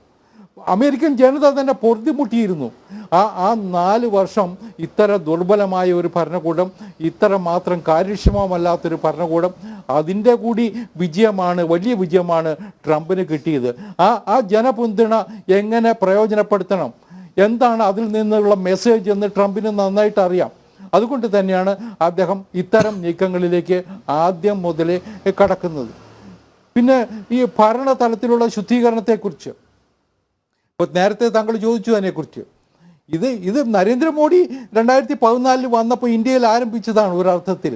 ഈ നമ്മുടെ IAS കേഡറിനെ മാത്രം വിശ്വസിച്ചിട്ട് എല്ലാ കാര്യങ്ങളും ചെയ്യാൻ പറ്റുമോ എന്നുള്ള സംശയം അദ്ദേഹത്തിനും ഉണ്ടായിരുന്നു. കാര്യക്ഷമമായിട്ട് കൃത്യനിർവഹണം നടത്താൻ കഴിയുന്നുണ്ടോ എന്നുള്ളൊരു പരിശോധന അദ്ദേഹവും ഇവിടെ നടത്തി. ജോയിൻറ്റ് സെക്രട്ടറിമാരുടെ ഡയറക്ടർ റിക്രൂട്ട്മെൻ്റ് ഒക്കെ തുടങ്ങിയത് മോഡി ആ കാലഘട്ടത്തിലാണ്. മാത്രമല്ല ഓരോ പദ്ധതിയും നേരിട്ട് നിരീക്ഷിക്കാനുള്ള ഒരു സംവിധാനം PMOയിൽ അദ്ദേഹം ഉണ്ടാക്കിയത് നമ്മൾ മറന്നുകൂടാ. അപ്പോൾ അങ്ങനെ ഭരണതലത്തിൽ വലിയ മാറ്റങ്ങൾ കൊണ്ടുവരാൻ അഡ്മിനിസ്ട്രേഷൻ കൃത്യമാവണം, കാര്യക്ഷമമാകണം എന്നുള്ള ചിന്ത നമ്മൾ നേരത്തെ തന്നെ തുടങ്ങിയിരുന്നു. അതേ പാതയിലേക്കാണ് ട്രംപും എത്തുന്നത് എന്ന് വേണം വിചാരിക്കാൻ. അപ്പോൾ എലോൺ മസ്കിനെ പോലുള്ള ഒരാൾ അതിൻ്റെ തലപ്പത്തിരിക്കുമ്പോൾ സ്വാഭാവികമായിട്ടും നല്ല കച്ചവടക്കാരനാണ്, നല്ല ബിസിനസ്സുകാരനാണ്. അദ്ദേഹത്തിന് എന്ത്, എങ്ങനെ, എവിടെ ചെയ്യണമെന്ന് നന്നായിട്ട് അറിയാം. അതിൻ്റെ ഒരു ഗുണം ഒരു പക്ഷേ വളരെ വേഗത്തിൽ അമേരിക്കയ്ക്ക് ലഭിക്കാൻ സാധ്യതയുണ്ട്. വേറൊന്ന് എനിക്ക് ഒറ്റ നോട്ടത്തിൽ തോന്നിയ ഒരു കാര്യം, അമേരിക്ക ഇന്നൊരു ഒരു ലോകശക്തി തന്നെയാണ്, അംഗീകരിക്കാതിരുന്നിട്ട് കാര്യമില്ല. ചൈന തൊട്ടടുത്തുണ്ട്. അമേരിക്കയും ചൈനയും തമ്മിലുള്ള ബന്ധങ്ങൾ വഷളായിരുന്നു എന്ന് നമ്മൾ ഓർക്കണം. പക്ഷേ അതേ സമയത്ത് തന്നെ ഇന്നലെ രാത്രി ആ ഡിന്നർ പ്രോഗ്രാമിൽ ട്രംപ് പ്രഖ്യാപിച്ചത് എന്താ? I will be visiting China very soon എന്നാണ്. ചൈനീസ് പ്രീമിയറുമായിട്ട് അദ്ദേഹം ഇന്നലെ ഫോണിൽ സംസാരിക്കുകയും ചെയ്തു. അപ്പോൾ പഴയ ഒരു പിടിവാശി വിട്ടിട്ട് റിലേഷൻഷിപ്പ് നന്നാക്കുന്നതിന് വേണ്ടിയിട്ട് അത് അമേരിക്കയുടെ താല്പര്യത്തിന് അനുസൃതമായി കൊണ്ടുപോകുന്ന വിധത്തിൽ നീക്കാനുള്ള ഒരു ശ്രമം ട്രംപിൻ്റെ ഭാഗത്തു നിന്ന് ഉണ്ടാകുന്നു എന്ന് വേണം കരുതാൻ. അത് ലോക സമാധാനത്തിന് തന്നെ ഗുണകരമാണ്. ഇപ്പോൾ അദ്ദേഹത്തിൻ്റെ അദ്ദേഹത്തിൻ്റെ പ്രഖ്യാപനങ്ങളിൽ 2-3 കാര്യങ്ങൾ നമ്മൾ ഓർമ്മിക്കേണ്ടതുണ്ട്. ഒന്ന്, അദ്ദേഹം പറഞ്ഞു ഇപ്പോൾ നടക്കുന്ന റഷ്യയും ആയിട്ടുള്ള നടക്കുന്ന യുദ്ധം അത് അവസാനിപ്പിക്കും ഞാൻ. ഒരു 3rd വേൾഡ് വാറിനുള്ള അന്തരീക്ഷമുണ്ട്, അത് ഞാൻ അനുവദിക്കില്ല. അതേപോലെ തന്നെ ഗൾഫ് റീജിയണിലുള്ള അസമാധാനം, അതിന് പരിഹാരം കാണും. ഇതൊക്കെ തന്നെ നമ്മൾ പ്രതീക്ഷയോടെ, ലോകം പ്രതീക്ഷയോടെ ട്രംപിനെ നോക്കിക്കാണാൻ നമ്മളെ പ്രേരിപ്പിക്കുന്നത് തന്നെയാണ്. ഗാസയിൽ നിന്ന് നമ്മളിന്നൊരു സമാധാനത്തിൻ്റെ സന്ദേശം കേട്ടത് ട്രംപ് അധികാരത്തിലേക്കുന്നത് കൊണ്ടുകൂടിയാണെന്ന് മറന്നുകൂടാ. കാരണം ഗാസ അവിടുത്തെ ഭീകരവാദ പ്രസ്ഥാനം ഏതാണ്ട് തകർന്ന് തരിപ്പണമായി, ഹമാസ് ഏതാണ്ട്. പക്ഷേ എന്നാൽ പോലും ഒരു സമാധാനത്തിന് അവസാനം കൂടി. ശ്രീ ഹരിദാസ്, അങ്ങയിലേക്ക് മടങ്ങി വരാൻ 2 കാര്യങ്ങൾ. ഒന്ന്, ഒരു ഇടവേള ഇപ്പോൾ അനിവാര്യമാണ്. 2, അങ്ങിപ്പോൾ പറയാൻ ശ്രമിച്ച കാര്യങ്ങൾ ട്രംപിൽ നിന്ന് തന്നെ നമുക്ക് കേട്ട ശേഷം ചർച്ചയിലേക്ക് പോകാം. ഭരണത്തിലേറുന്നതിന് മുന്നോടിയായി, സത്യപ്രതിജ്ഞയ്ക്ക് മുന്നോടിയായി നടത്തിയ റാലിയിൽ ചില സുപ്രധാന പ്രഖ്യാപനങ്ങൾ ഡൊണാൾഡ് ട്രംപ് നടത്തിയിരുന്നു. അതിൻ്റെ ഭാഗമാണ് 1, യുക്രൈൻ യുദ്ധം അവസാനിപ്പിക്കും. 2, 3ാം ലോക മഹായുദ്ധത്തിലേക്ക് നയിക്കാവുന്ന സാഹചര്യങ്ങൾ ഒഴിവാക്കും. 3, പശ്ചിമേഷ്യയിൽ സമാധാനം പുനഃസ്ഥാപിക്കും. 4, മറ്റൊരു പ്രധാന പ്രഖ്യാപനം, നേരത്തെ ശ്രീ KVS ഹരിദാസും മറ്റു വിദഗ്ധരും പറഞ്ഞതുപോലെ തന്നെ ഭരണതലത്തിലെ എഫിഷ്യൻസി ഉറപ്പാക്കാനുള്ള സംവിധാനം. ഒരിക്കൽ കൂടി അദ്ദേഹത്തിൻ്റെ വാക്കുകൾ കേൾക്കാം. Can't even imagine how anybody could be for these things of, think of it, open borders, prisons and mental institutions, men playing in women's sports, transgender for everyone, transgender. And very soon we'll begin the largest deportation operation in American history, larger even larger than President Dwight Eisenhower, who has the record right now. അതെ, ഇനി മറ്റത് foreign പോളിസിയെക്കുറിച്ചും Shri KVS Haridas പറഞ്ഞു. വളരെ ശ്രദ്ധേയമായ ഒരു കാര്യം, അത് പിടിവാശികൾ ഇല്ല എന്നുള്ളത്. അദ്ദേഹത്തിൻ്റെ പലതും പരമ്പരാഗത ശൈലിയിൽ ഉള്ളതല്ല, അൺകൺവെൻഷനലാണ്. ഇങ്ങനെ ഒരു കൂട്ടം ഉദ്യോഗസ്ഥർ ഇങ്ങനെ കൂടിയിരുന്നുണ്ടാക്കിയെടുക്കുന്നത്, അതുപോലെ പാരറ്റ് ചെയ്യുന്ന, അതുപോലെ വിളമ്പുന്ന ഒരാളല്ല. അതാത് സമയത്ത് അൺകൺവെൻഷനൽ എന്ന് മറ്റുള്ളവർക്ക് തോന്നാവുന്നത് ഇങ്ങനെയൊക്കെ ഒരു പ്രസിഡന്റ് സംസാരിക്കാമോ എന്നുള്ള ചിന്ത പോലും ഉണർത്തുന്ന രീതിയിലുള്ള ഒട്ടനവധി നടപടികളുണ്ട്. അതിൽ അദ്ദേഹം വിമർശനം നേരിട്ടിട്ടുമുണ്ട്. ഏറ്റവും നല്ല ഉദാഹരണമാണ് ഇപ്പോൾ ശ്രീ KVS ഹരിദാസ് ചൂണ്ടിക്കാട്ടിയത്. അങ്ങയിലേക്ക് വരാം. ഡോക്ടർ ജോസുകുട്ടി, അങ്ങേക്ക് പോകാൻ സമയമായി എന്നുകൊണ്ട് പറയുകയാണ്, ചൈനയുമായി കൊമ്പ് കോർക്കാൻ തീരുമാനിച്ച് തന്നെയാണ് ട്രംപ് നിന്നത്. ഏറ്റവും ഒടുവിലത്തേതാണ് ആ ട്രേഡ് വാർ. പരസ്പരം ടാക്സ് ചുമത്തി മത്സരിക്കുക എന്നുള്ള അവസ്ഥയിൽ നിന്ന് പെട്ടെന്നൊരു വെടിനിർത്തൽ. അപ്പോൾ പ്രായോഗികമായി അമേരിക്കയ്ക്ക് ഗുണകരമാകുന്ന രീതിയിലേക്ക് മാറാൻ അല്ലെങ്കിൽ പിൻവാങ്ങാൻ അതിനുള്ള ഒരു സമീപനം അതെങ്ങനെ കാണുന്നു ഡോക്ടർ ജോസുകുട്ടി?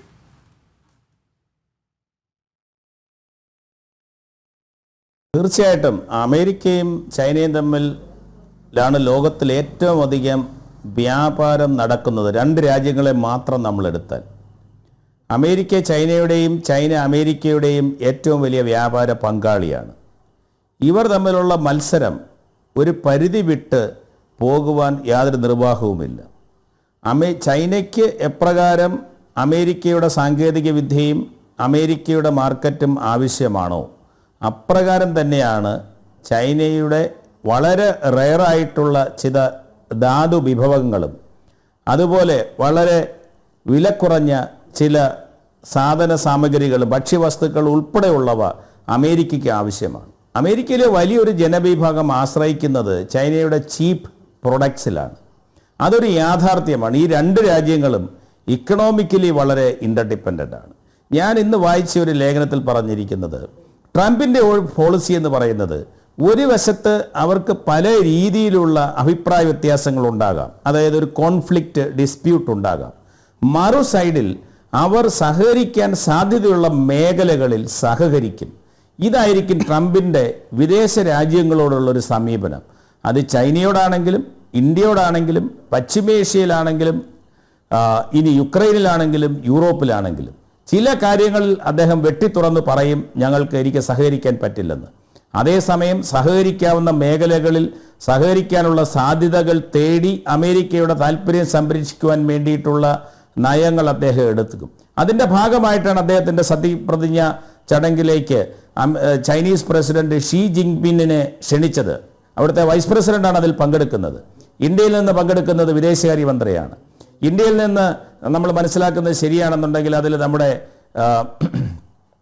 നമ്മുടെ ബിസിനസ് കുടുംബ റിലയൻസ് ഫാമിലി പങ്കെടുക്കുന്നുണ്ട്. അങ്ങനെ അദ്ദേഹത്തിന് താല്പര്യമുണ്ട്, അദ്ദേഹത്തിന് വ്യാപാരം നടത്തേണ്ട, അദ്ദേഹത്തിൻ്റെ സൗഹൃദം കാത്തു സൂക്ഷിക്കേണ്ട ലോകത്തിലെ എല്ലാ വലിയ രാജ്യങ്ങളുമായും സഹകരിക്കാൻ അദ്ദേഹം ശ്രമിക്കുവാണ്.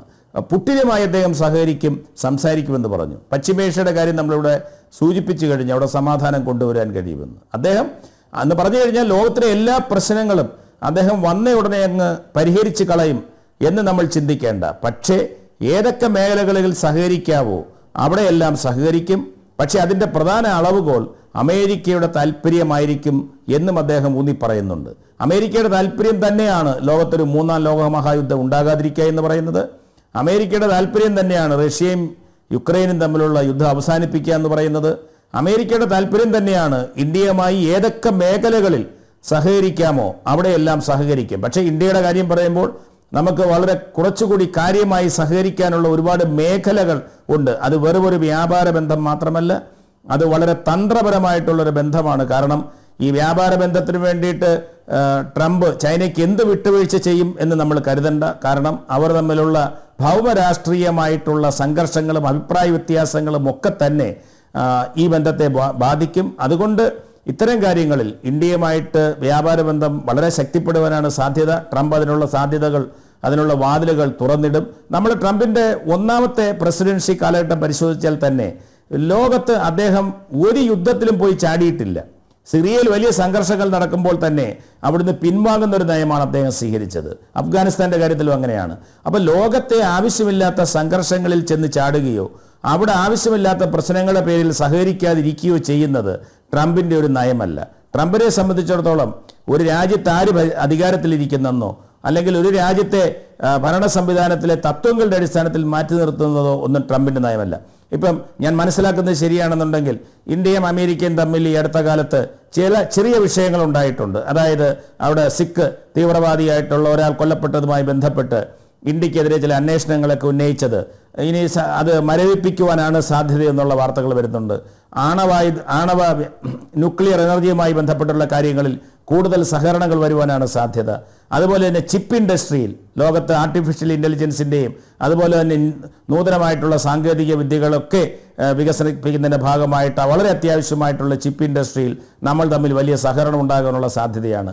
ഈ സഹകരണങ്ങളൊക്കെ സൂചിപ്പിക്കുന്നത് അവിടെയെല്ലാം ചൈനയുമായിട്ടുള്ള സഹകരണം ഉണ്ടാകുമ്പോൾ തന്നെ ആ ഘട്ടത്തിലെല്ലാം ഇന്ത്യയുമായിട്ടുള്ള സഹകരണത്തിന് തീർച്ചയായിട്ടും മുൻഗണന ഉണ്ടാകും എന്നുകൊണ്ട് അദ്ദേഹം ചൈനയുമായി, ഞാൻ കരുതില്ല അദ്ദേഹം ചൈനയുമായ ഒരു സംഘർഷം തായ്വാന്റെ പേരിലോ അല്ലെങ്കിൽ ഇൻഡോ പസഫിക്കിൽ ഉണ്ടാക്കിയിട്ടുള്ള മാരിടൈം സെക്യൂരിറ്റിയുടെ പേരിലോ അവിടെയുള്ള മറ്റ് ക്വാഡ് തുടങ്ങിയ കാര്യങ്ങളുടെ പേരിലോ ഒന്നും ചൈനയുമായൊരു സംഘർഷത്തിലേക്ക് അദ്ദേഹം പോകുവാൻ താല്പര്യമില്ല.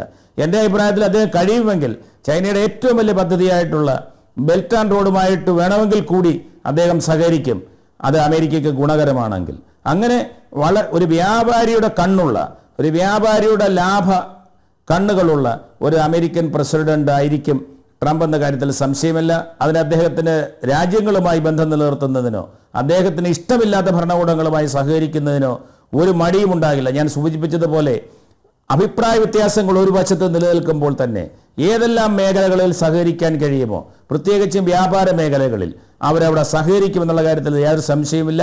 പക്ഷേ അദ്ദേഹം വളരെ കടുത്ത നിലപാടെടുക്കുവാൻ സാധ്യതയുള്ള ഒരു മേഖല ഈ സൂചിപ്പിച്ചതുപോലെ കുടിയേറ്റമാണ്. അദ്ദേഹത്തിൻ്റെ പ്രസംഗത്തിൽ നിന്ന് സൂചിപ്പിച്ചു, കുടിയേറ്റത്തെ പ്രോത്സാഹിപ്പിക്കുന്ന, കുടിയേറ്റക്കാർ മൂലം ഉണ്ടായിട്ടുള്ള ഗുണ്ടാ സംഘങ്ങളെ അമേരിക്കയിൽ നിന്ന് അടിച്ചോടിക്കും, പുറത്താക്കുമെന്നാണ് അദ്ദേഹം പറഞ്ഞത്. അക്കാര്യത്തിൽ വളരെ ശക്തമായിട്ടുള്ള നിലപാടെടുക്ക്.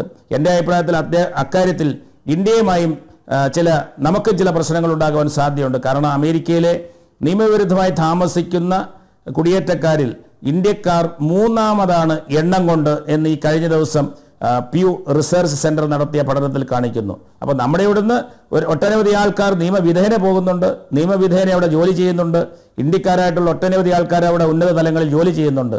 അതേസമയം അനധികൃതമായി താമസിക്കുന്നവരുമുണ്ട്. അപ്പം അത് മെക്സിക്കോയിൽ നിന്നും ആ പ്രദേശങ്ങളിൽ നിന്നൊക്കെ കടന്നുകൂടിയിട്ടുള്ളവരാണ്. അപ്പോൾ അവർക്കെതിരെ നടപടികൾ ഉണ്ടാകുവാൻ സാധ്യതയുണ്ട്. പക്ഷേ അത്തരത്തിലുള്ള നടപടികളിൽ അഭിപ്രായ വ്യത്യാസങ്ങൾ നിലനിൽക്കുമ്പോൾ തന്നെ ഇന്ത്യയുമായും അതുപോലെ ലോകത്തിലെ മറ്റ് രാഷ്ട്രങ്ങളുമായും എല്ലാം സഹകരിക്കാവുന്ന മേഖലകളിൽ സഹകരിക്കുന്ന ഒരു പ്രസിഡന്റ് ആകുവാനാണ് ആഗോള രാഷ്ട്രീയത്തിൽ ട്രംപ് നിലപാടുകൾ എടുക്കുവാൻ സാധ്യതയെന്നാണ് എൻ്റെ വിലയിരുത്തൽ. ശരി, ഇപ്പോൾ ബ്രേക്കിംഗ് ന്യൂസ് എന്ന് പറയാവുന്ന 2-3 അപ്ഡേറ്റുകളുണ്ട് അതിഥികളുടെ അറിവിലേക്കായി. ഒന്ന്, പ്രസിഡന്റ് ഇലക്ട് ഡൊണാൾഡ് ട്രംപും കുടുംബവും സർവീസിനായി പള്ളിയിലെത്തിക്കഴിഞ്ഞു. വൈസ് പ്രസിഡന്റ് ഇലക്ട് JD വാൻസും ഭാര്യ ഭാരതീയ വംശജയായ ഉഷ വാൻസും സർവീസിനായി പള്ളിയിൽ എത്തിക്കഴിഞ്ഞു. വാഷിങ്ടണിലുള്ള ഏത് പള്ളിയാണെന്ന് അല്പം മുമ്പ് ഐസൻ പറഞ്ഞിരുന്നു. 3, നമ്മുടെ പ്രതിനിധിയായി ഭാരതത്തെ പ്രതിനിധീകരിച്ച് ട്രംപ് ഇനോഗ്രേഷനിൽ പങ്കെടുക്കുന്ന, സത്യപ്രതിജ്ഞാ ചടങ്ങിൽ പങ്കെടുക്കുന്ന വിദേശകാര്യമന്ത്രി ഡോക്ടർ S. ജയശങ്കർ ഒരു കത്തുമായിട്ടാണ് പോകുന്നതെന്ന് PTI റിപ്പോർട്ട് ചെയ്യുന്നു. പ്രധാനമന്ത്രി മോദിയിൽ നിന്നുള്ളൊരു കത്തുമായിട്ടാണ് പോയിട്ടുള്ളത് എന്നറിയുന്നു. നമുക്കിപ്പോൾ സ്പെക്കുലേറ്റ് ചെയ്യാൻ മാത്രമേ കഴിയുള്ളൂ. എങ്കിൽ പോലും എന്താവാം ഡോക്ടർ മോഹൻ വർഗീസ് ആ കത്ത്? ആ കത്ത് ഒരു വലിയ ഒരു പ്രഹേളിക തന്നെയാണ്. കാരണം ഇപ്പോഴാണ് ആ കത്തിനെ കുറിച്ചുള്ള സൂചന കിട്ടുന്നത്. ശ്രീ പ്രദീപ്, അതായത് നരേന്ദ്രമോദിയും ഡൊണാൾഡ് ട്രംപും തമ്മിലുള്ള വ്യക്തിപരമായ ഒരു കെമിസ്ട്രി, അത് കഴിഞ്ഞ 4 വർഷം നമ്മൾ ട്രംപിൻ്റെ ആദ്യ ഊഴത്തിൽ 2016 മുതൽ 20 വരെയുള്ള ഊഴത്തിൽ നമ്മൾ കണ്ടതാണ്. ഒരു പ്രകടനപരത എന്നതിന് ഉപരിയായ ഒരു ഊഷ്മള ബന്ധം അവർ തമ്മിലുണ്ട്. ആ ബന്ധം ഒന്നുകൂടി അരക്കെട്ട് ഉറപ്പിക്കുന്നതിൻ്റെ ഭാഗമായിട്ടാകണം തീർച്ചയായും അങ്ങനെ ഒരു വ്യക്തിപരമായ ഒരു കത്ത് കൊടുത്തുവിടുന്നത്. അതിന് ഔപചാരിക സ്വഭാവം ഉണ്ടാകാനുള്ള സാധ്യതയേക്കാൾ കൂടുതൽ തികച്ചും അനൗപചാരികമായ ഒരു സൗഹൃദം പുതുക്കൽ എന്നതിൽ കവിഞ്ഞൊരർത്ഥം ഇപ്പോൾ നമുക്ക് കൊടുക്കാൻ ആവില്ല. യഥാർത്ഥത്തിൽ ഭാരതത്തിൻ്റെ താല്പര്യം തീർച്ചയായിട്ടും ഒരു ട്രംപിൻ്റെ ഇന്ത്യ സന്ദർശനവും മോദിയുടെ അമേരിക്ക സന്ദർശനവും തീർച്ചയായും 6 മാസത്തിനുള്ളിൽ ഉറപ്പായും ഉണ്ടാകുമെന്ന കാര്യത്തിൽ ഏതാണ്ടൊരു ധാരണയുണ്ട്. പക്ഷേ ജയശങ്കർ അതേക്കുറിച്ചുള്ള ഔപചാരികമായ ചർച്ചകളിലേക്ക് ഈ ജയശങ്കർ നമ്മുടെ വിദേശകാര്യ സെക്രട്ടറി പോകുന്നത് ഈ ചടങ്ങിൽ പങ്കെടുക്കാൻ മാത്രമല്ല, ഇനിയുള്ള 2-3 ദിവസം നിർണായകമായ പല നീക്കങ്ങളും നടക്കും. പുതിയ ടീം, ട്രംപിലെ ടീം അംഗങ്ങളുമായി സംസാരിക്കും ലോക നേതാക്കളും അവരുടെ പ്രതിനിധികളും. അങ്ങനെയാണ് ഇനിയുള്ള ഉഭയകക്ഷി വിസിറ്റ്, മ്യൂച്വൽ വിസിറ്റുകളെക്കുറിച്ചുള്ള ധാരണയാണ് ആദ്യഘട്ടത്തിൽ ഉണ്ടാകേണ്ടത്. ഇപ്പോൾ ഒരുപക്ഷെ ട്രംപിനെ ഭാരതത്തിലേക്ക്, എനിക്ക് തോന്നുന്നു ആ കത്തിൻ്റെ ഉള്ളടക്കമായി ഞാൻ സ്പെക്കുലേറ്റ് ചെയ്യുന്നത് അദ്ദേഹത്തെ ഭാരതം സന്ദർശിക്കാനായി ഔപചാരികമായി ക്ഷണക്കത്ത് തന്നെയായിരിക്കണം ഇന്ത്യൻ പ്രധാനമന്ത്രിയുടെ ഭാഗത്തു നിന്ന് പോയിരിക്കുന്നതെന്നാണ് എനിക്ക് തോന്നുന്നത്. അത് അനൗപചാരികമാണ് ഇപ്പോഴത്തെ നിലയിൽ, അത് ഔപചാരികമായി പ്രഖ്യാപിക്കാറായിട്ടില്ല. എങ്കിലും ആ ഒരു ഊഷ്മള ബന്ധം തുടരണം, കാരണം അത് വളരെ ഇമ്പോർട്ടൻ്റ് ആണ്. അമേരിക്കയുടെ ഒരു വലിയ തോതിൽ നമ്മൾ ചൈന ഫാക്ടറിനെ കുറിച്ച് ഇവിടെ ജോസ് കുട്ടി സാറും ഒക്കെ വളരെ വ്യാപകമായ ഒരു ആഴത്തിലുള്ള ചർച്ചകളാണ് ഇവിടെ നടന്നത്. ഭാരതം ഏറ്റവും അധികം താല്പര്യപ്പെടുന്നത് ദക്ഷിണേഷ്യയിലെ ശാക്തിക സമവാക്യങ്ങളിൽ ഇൻഡോ അമേരിക്കൻ ഇൻട്രസ്റ്റ് കൺവേർജ്. നമ്മൾ ഏറ്റവും അധികം ഭയപ്പെടുന്ന, ആശങ്കയിലാകുന്ന രണ്ട് കാര്യങ്ങളാണ് ചൈനയുടെ ബെൽറ്റ് ആൻഡ് റോഡ് ഇനിഷ്യേറ്റീവ്, അതുപോലെ ചൈനയുടെ സ്ട്രിങ് ഓഫ് പേൾസ് പോളിസി. ഒന്ന്, സമുദ്ര വഴി ഇന്ത്യയെ ചുറ്റുപാടും വരിഞ്ഞു മുറുക്കുന്ന തുറമുഖങ്ങൾ കേന്ദ്രീകരിച്ച്, അയൽ രാജ്യങ്ങളുടെ തുറമുഖങ്ങൾ കേന്ദ്രീകരിച്ച് ചൈന നടത്തുന്ന ബിൽഡപ്പാണ്. അതിന് തീർച്ചയായും ഇന്ത്യ സജ്ജമാണ്, ആ ഭീഷണിയെ നേരിടാൻ ഇന്ത്യ സജ്ജമാണ്, നാവികസേന സജ്ജമാണ്. എന്നിരുന്നാലും അയൽ രാജ്യങ്ങളുമായുള്ള ബന്ധം ഈ അടുത്ത കാലത്ത് ചെറിയ തോതിലുള്ള ഉലച്ചിൽ തട്ടി. ശ്രീലങ്കയിൽ പുതിയൊരു ഭരണകൂടമുണ്ടായി, ബംഗ്ലാദേശിൽ ഭരണമാറ്റമുണ്ടായി, ഷെയ്ഖ് ഹസീന മാറി, മുഹമ്മദ് യൂനിസ് വന്നു. അത് അമേരിക്കയിൽ നിന്നാണ് അദ്ദേഹം കടന്നു വന്നതെന്ന് ഓർക്കണം. ഇന്ത്യക്ക് അത്ര അഭിമതമായ ഒരു രീതിയിലല്ല ബംഗ്ലാദേശിൽ കാര്യങ്ങൾ നടക്കുന്നത്. എന്നാൽ ട്രംപ് അതിശക്തമായി, ട്രംപ് പ്രസിഡന്റ് അല്ലാന്ന് ഓർക്കണം, പ്രസിഡന്റ് പദവിയിൽ ഇല്ലാത്തപ്പോൾ പോലും അതിശക്തമായി വംശഹത്യയെക്കുറിച്ച് കർശനമായി ഞാനായിരുന്നെങ്കിൽ നടക്കില്ല എന്ന രീതിയിലുള്ള പരാമർശം ഉണ്ടായത് ഇന്ത്യ വളരെ ആവേശപൂർവ്വമാണ്, പ്രതീക്ഷ നിർഭരമായിട്ടാണ് കാണുന്നത്. അതുകൊണ്ട് ബംഗ്ലാദേശിൻ്റെ ഭരണകൂടത്തെ അഴിച്ചുവിടാൻ, അല്ലെങ്കിൽ അത് ചൈനയുടെ സ്വാധീനം അവിടെ വ്യാപിക്കുന്നത്, അല്ലെങ്കിൽ സെയിൻറ്റ് മാർട്ടിൻ ഐലൻഡ് പോലെയുള്ള സ്ഥലങ്ങളിൽ ചൈനീസ് സ്വാധീനവും അല്ലെങ്കിൽ അമേരിക്കൻ സ്വാധീനം തന്നെ വ്യാപിക്കുന്നത് തടഞ്ഞ് ഇന്ത്യയുടെ സ്വാധീന മേഖലയെ ആ ഭാഗത്തെ നിലനിർത്തുന്നതിന് ഇന്ത്യക്ക് താല്പര്യമുണ്ട്. അത് ട്രംപ് അനുവദിച്ചു കൊടുക്കാനാണ് സാധ്യത. പാകിസ്ഥാനെ സംബന്ധിച്ചിടത്തോളം ഇപ്പോൾ അഫ്ഗാൻ പാകിസ്ഥാൻ മേഖലയിൽ സംഘർഷമുണ്ട്. താലിബാൻ വിഷയത്തിൽ അമേരിക്ക ഇടപെട്ടതുകൊണ്ട് മാത്രമാണ്, അമേരിക്ക പിൻവലിഞ്ഞത് കൊണ്ട് മാത്രമാണ് താലിബാൻ അധികാരത്തിൽ വരാൻ കഴിഞ്ഞത്. അമേരിക്കൻ സൈന്യം പിന്മാറി. ഇപ്പോൾ താലിബാനും ഇന്ത്യയും തമ്മിൽ അനൗപചാരികമായ ചർച്ചകൾ നടക്കുന്നു. കഴിഞ്ഞ ആഴ്ച ഇന്ത്യയുടെ വിദേശകാര്യ സെക്രട്ടറിയും താലിബാൻ്റെ വിദേശകാര്യ മന്ത്രിയും തമ്മിൽ ചർച്ച നടത്തി. അപ്പോൾ അവിടെ കുറച്ച് പ്രതീക്ഷാ നിർഭരമായിട്ടാണ് പാകിസ്ഥാൻ്റെ പടിഞ്ഞാറൻ ഭാഗത്തെ ഉള്ള കാര്യങ്ങൾ. ഇറാൻ വിഷയത്തിലും ട്രംപ് എടുക്കാൻ പോകുന്ന നിലപാട് ഒരുപക്ഷെ പ്രതീക്ഷയോടുകൂടി തന്നെയാണ് ഭാരതം കാണുന്നത്. കാരണം ഈ ഇറാനെ ഇന്ത്യ ശത്രുപക്ഷം നിർത്താൻ ആഗ്രഹിക്കുന്നില്ല. ഇസ്രയേലിനോടും ഇറാനോടും ഒരുപോലെ തന്നെ സംസാരിക്കാനുള്ള ഒരു ആർജവം ഇന്ത്യക്കുണ്ട്. അതുപോലെ തന്നെയാണ് റഷ്യയോടും അമേരിക്കയോടും ഒരുപോലെ തന്നെ സംസാരിക്കാനുള്ള ആർജവം കാണുന്ന പ്രധാനമന്ത്രിയാണ് ശ്രീ നരേന്ദ്രമോദി. അങ്ങനെ വരുമ്പോൾ അമേരിക്കയുടെ പ്രസിഡന്റ് പ്രായോഗികവാദം, ഇവിടെ മുൻപ് സൂചിപ്പിച്ച ആ പ്രായോഗികവാദമുണ്ടല്ലോ, ബിസിനസിൻ്റെ കാര്യത്തിൽ വരുമ്പോൾ കർശനമായിട്ട് നിൽക്കുകയും വിട്ടുവീഴ്ച ചെയ്യേണ്ട ഇടങ്ങളിൽ വിട്ടുവീഴ്ച ചെയ്തു തന്നെ മുന്നോട്ട് പോകുന്ന ട്രംപിൻ്റെ പ്രായോഗികമായ നിലപാട്. ആ പ്രായോഗികമായ നിലപാടിൽ ഇന്ത്യക്കൊരു സ്ഥാനമുണ്ട്. അതിൽ പ്രധാനപ്പെട്ട ഞാൻ കാണുന്ന ഒരു സ്ഥാനമെന്ന് പറയുന്നത് ഈ സെമി കണ്ടക്ടേഴ്സിൻ്റെ വ്യവസായം തൈവാനിൽ നിന്നും ഇന്ത്യയിലേക്ക് പറിച്ചു നടാനുള്ള സാഹചര്യമുണ്ട്. ആത്യന്തികമായി തൈവാൻ ചൈന അനുകൂല, അല്ലെങ്കിൽ ചൈന സ്വാധീന മേഖലയായി നിലനിൽക്കുകയാണെങ്കിൽ തീർച്ചയായും ട്രംപ് അതിനെ അട്ടിമറിക്കാൻ നോക്കില്ല. കഴിഞ്ഞ പ്രാവശ്യം ജോ ബൈഡൻ ചെയ്ത അബദ്ധം, അല്ലെങ്കിൽ നാൻസി പെലോസിയുടെ വിസിറ്റ് ഉൾപ്പെടെയുള്ള കാര്യങ്ങൾ ഉണ്ടാക്കിയ ഒരു ഈർഷ്യ, അമേരിക്ക ചൈന ബന്ധത്തിൽ വന്ന വിള്ളൽ, അത് ആവർത്തിക്കാൻ ഒരുപക്ഷെ ട്രംപ് ആഗ്രഹിക്കുന്നില്ല.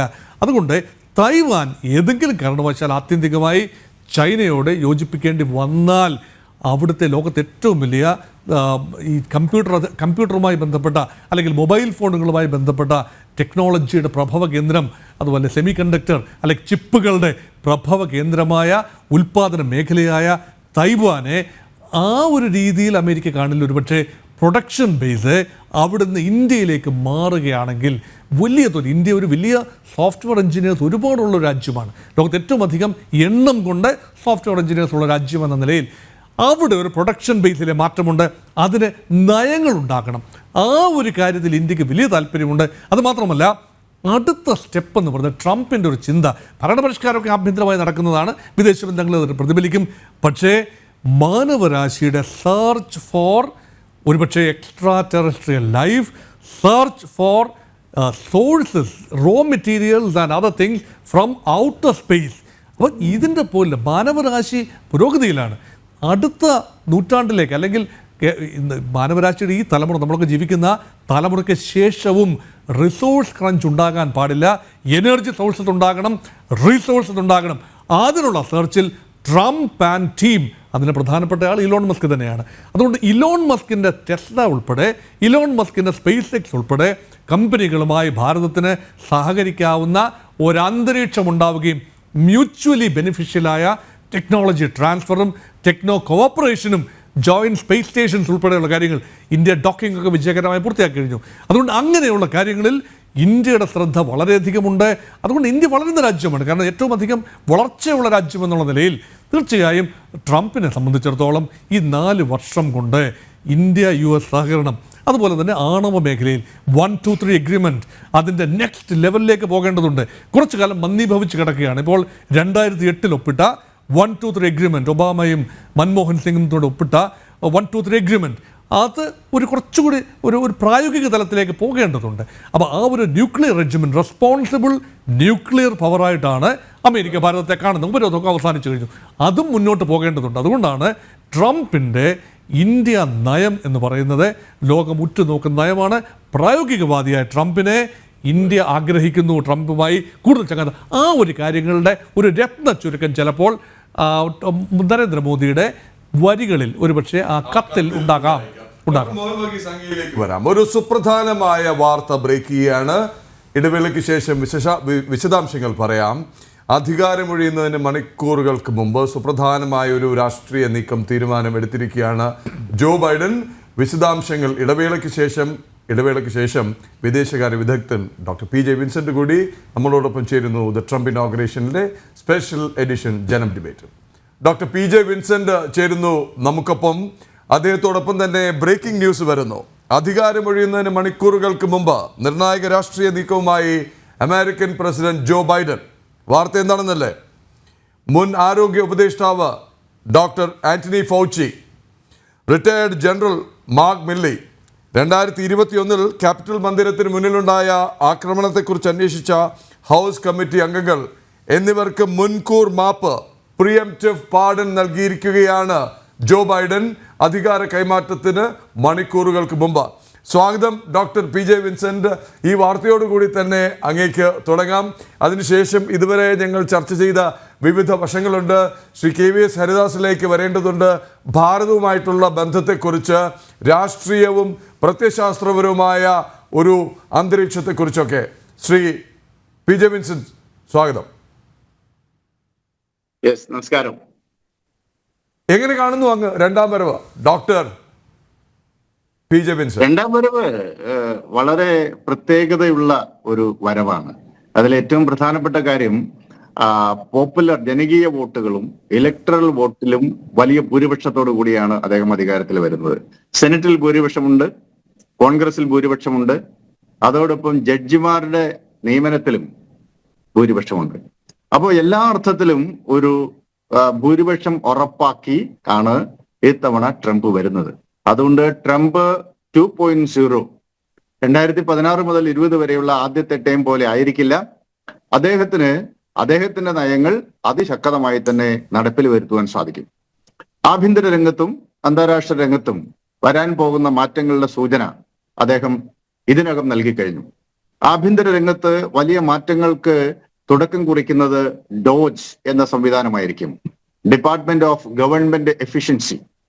ഇന്ത്യൻ വംശജനായ വിവേക് രാമസ്വാമിയും ടെക്നോ ബാരൻ ആയിട്ടുള്ള ഇലോൺ മസ്കുമാണ് അതിന് നേതൃത്വം നൽകുന്നത്. അപ്പോൾ അമേരിക്കയുടെ ആഭ്യന്തര രംഗത്തെയും ഭരണ സംവിധാനത്തെയും ഉടച്ചു വാർക്കുക എന്ന ലക്ഷ്യമാണ് ഈ ഡോജ് സംവിധാനം, ഡിപ്പാർട്ട്മെന്റ് ഓഫ് ഗവൺമെന്റ് എഫിഷ്യൻസി ഉദ്ദേശിക്കുന്നത്. ബ്യൂറോക്രസിയുടെ വലിയ നിയന്ത്രണം അമേരിക്കയിലുണ്ട്. അത് തെരഞ്ഞെടുക്കപ്പെട്ട എക്സിക്യൂട്ടീവിന് മേലെ പ്രവർത്തിക്കുന്നു എന്നാണ് ആരോപണം. അപ്പോൾ ബ്യൂറോക്രസിയെ നിയന്ത്രിക്കുക, എക്സസ് റെഗുലേഷൻസ് ഇല്ലായ്മ ചെയ്യുക, അമിതമായ ചെലവ് നിയന്ത്രിക്കുക, ഫെഡറൽ ഏജൻസികളെ നിയന്ത്രിക്കുക തുടങ്ങിയ കാര്യങ്ങളൊക്കെ ഈ വകുപ്പിന്റെ ഭാഗമായി വരുന്നതാണ്.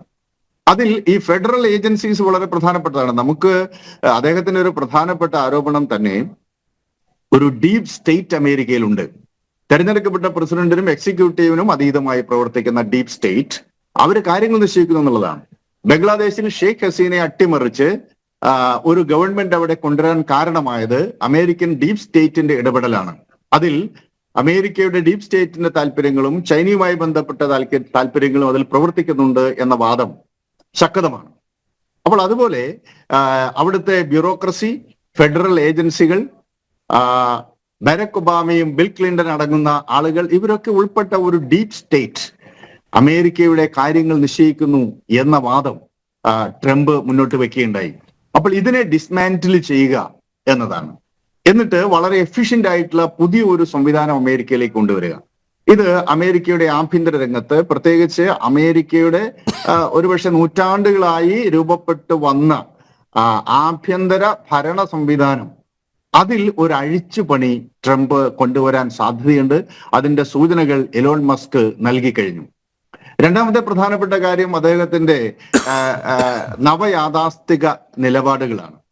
അത് ടെക്നോളജിയുടെ രംഗത്തുണ്ടാകുന്ന മാറ്റവും വാണിജ്യ രംഗത്തുണ്ടാകുന്ന മാറ്റങ്ങളും അമേരിക്ക കേന്ദ്രീകൃതവും ഒക്കെ പ്രശ്നഭരിതമായിരിക്കുമ്പോൾ തന്നെ പുരോഗമനമായ നിലപാടുകളോടുള്ള അദ്ദേഹത്തിന്റെ ഒരു വിരുദ്ധ മനോഭാവം വളരെ പ്രധാനപ്പെട്ടാണ്. അതിലേറ്റവും പ്രധാനപ്പെട്ടതൊന്നാണ് സ്ത്രീ വിമോചനത്തെ സംബന്ധിച്ച് അദ്ദേഹത്തിന്റെ സങ്കല്പങ്ങൾ.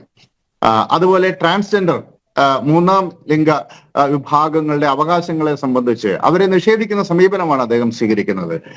സ്ത്രീ പുരുഷൻ എന്നതിനപ്പുറത്തേക്ക് ട്രാൻസ്ജെൻഡർ, തേർഡ് ജെൻഡറിനെ അദ്ദേഹം അംഗീകരിക്കുന്നില്ല.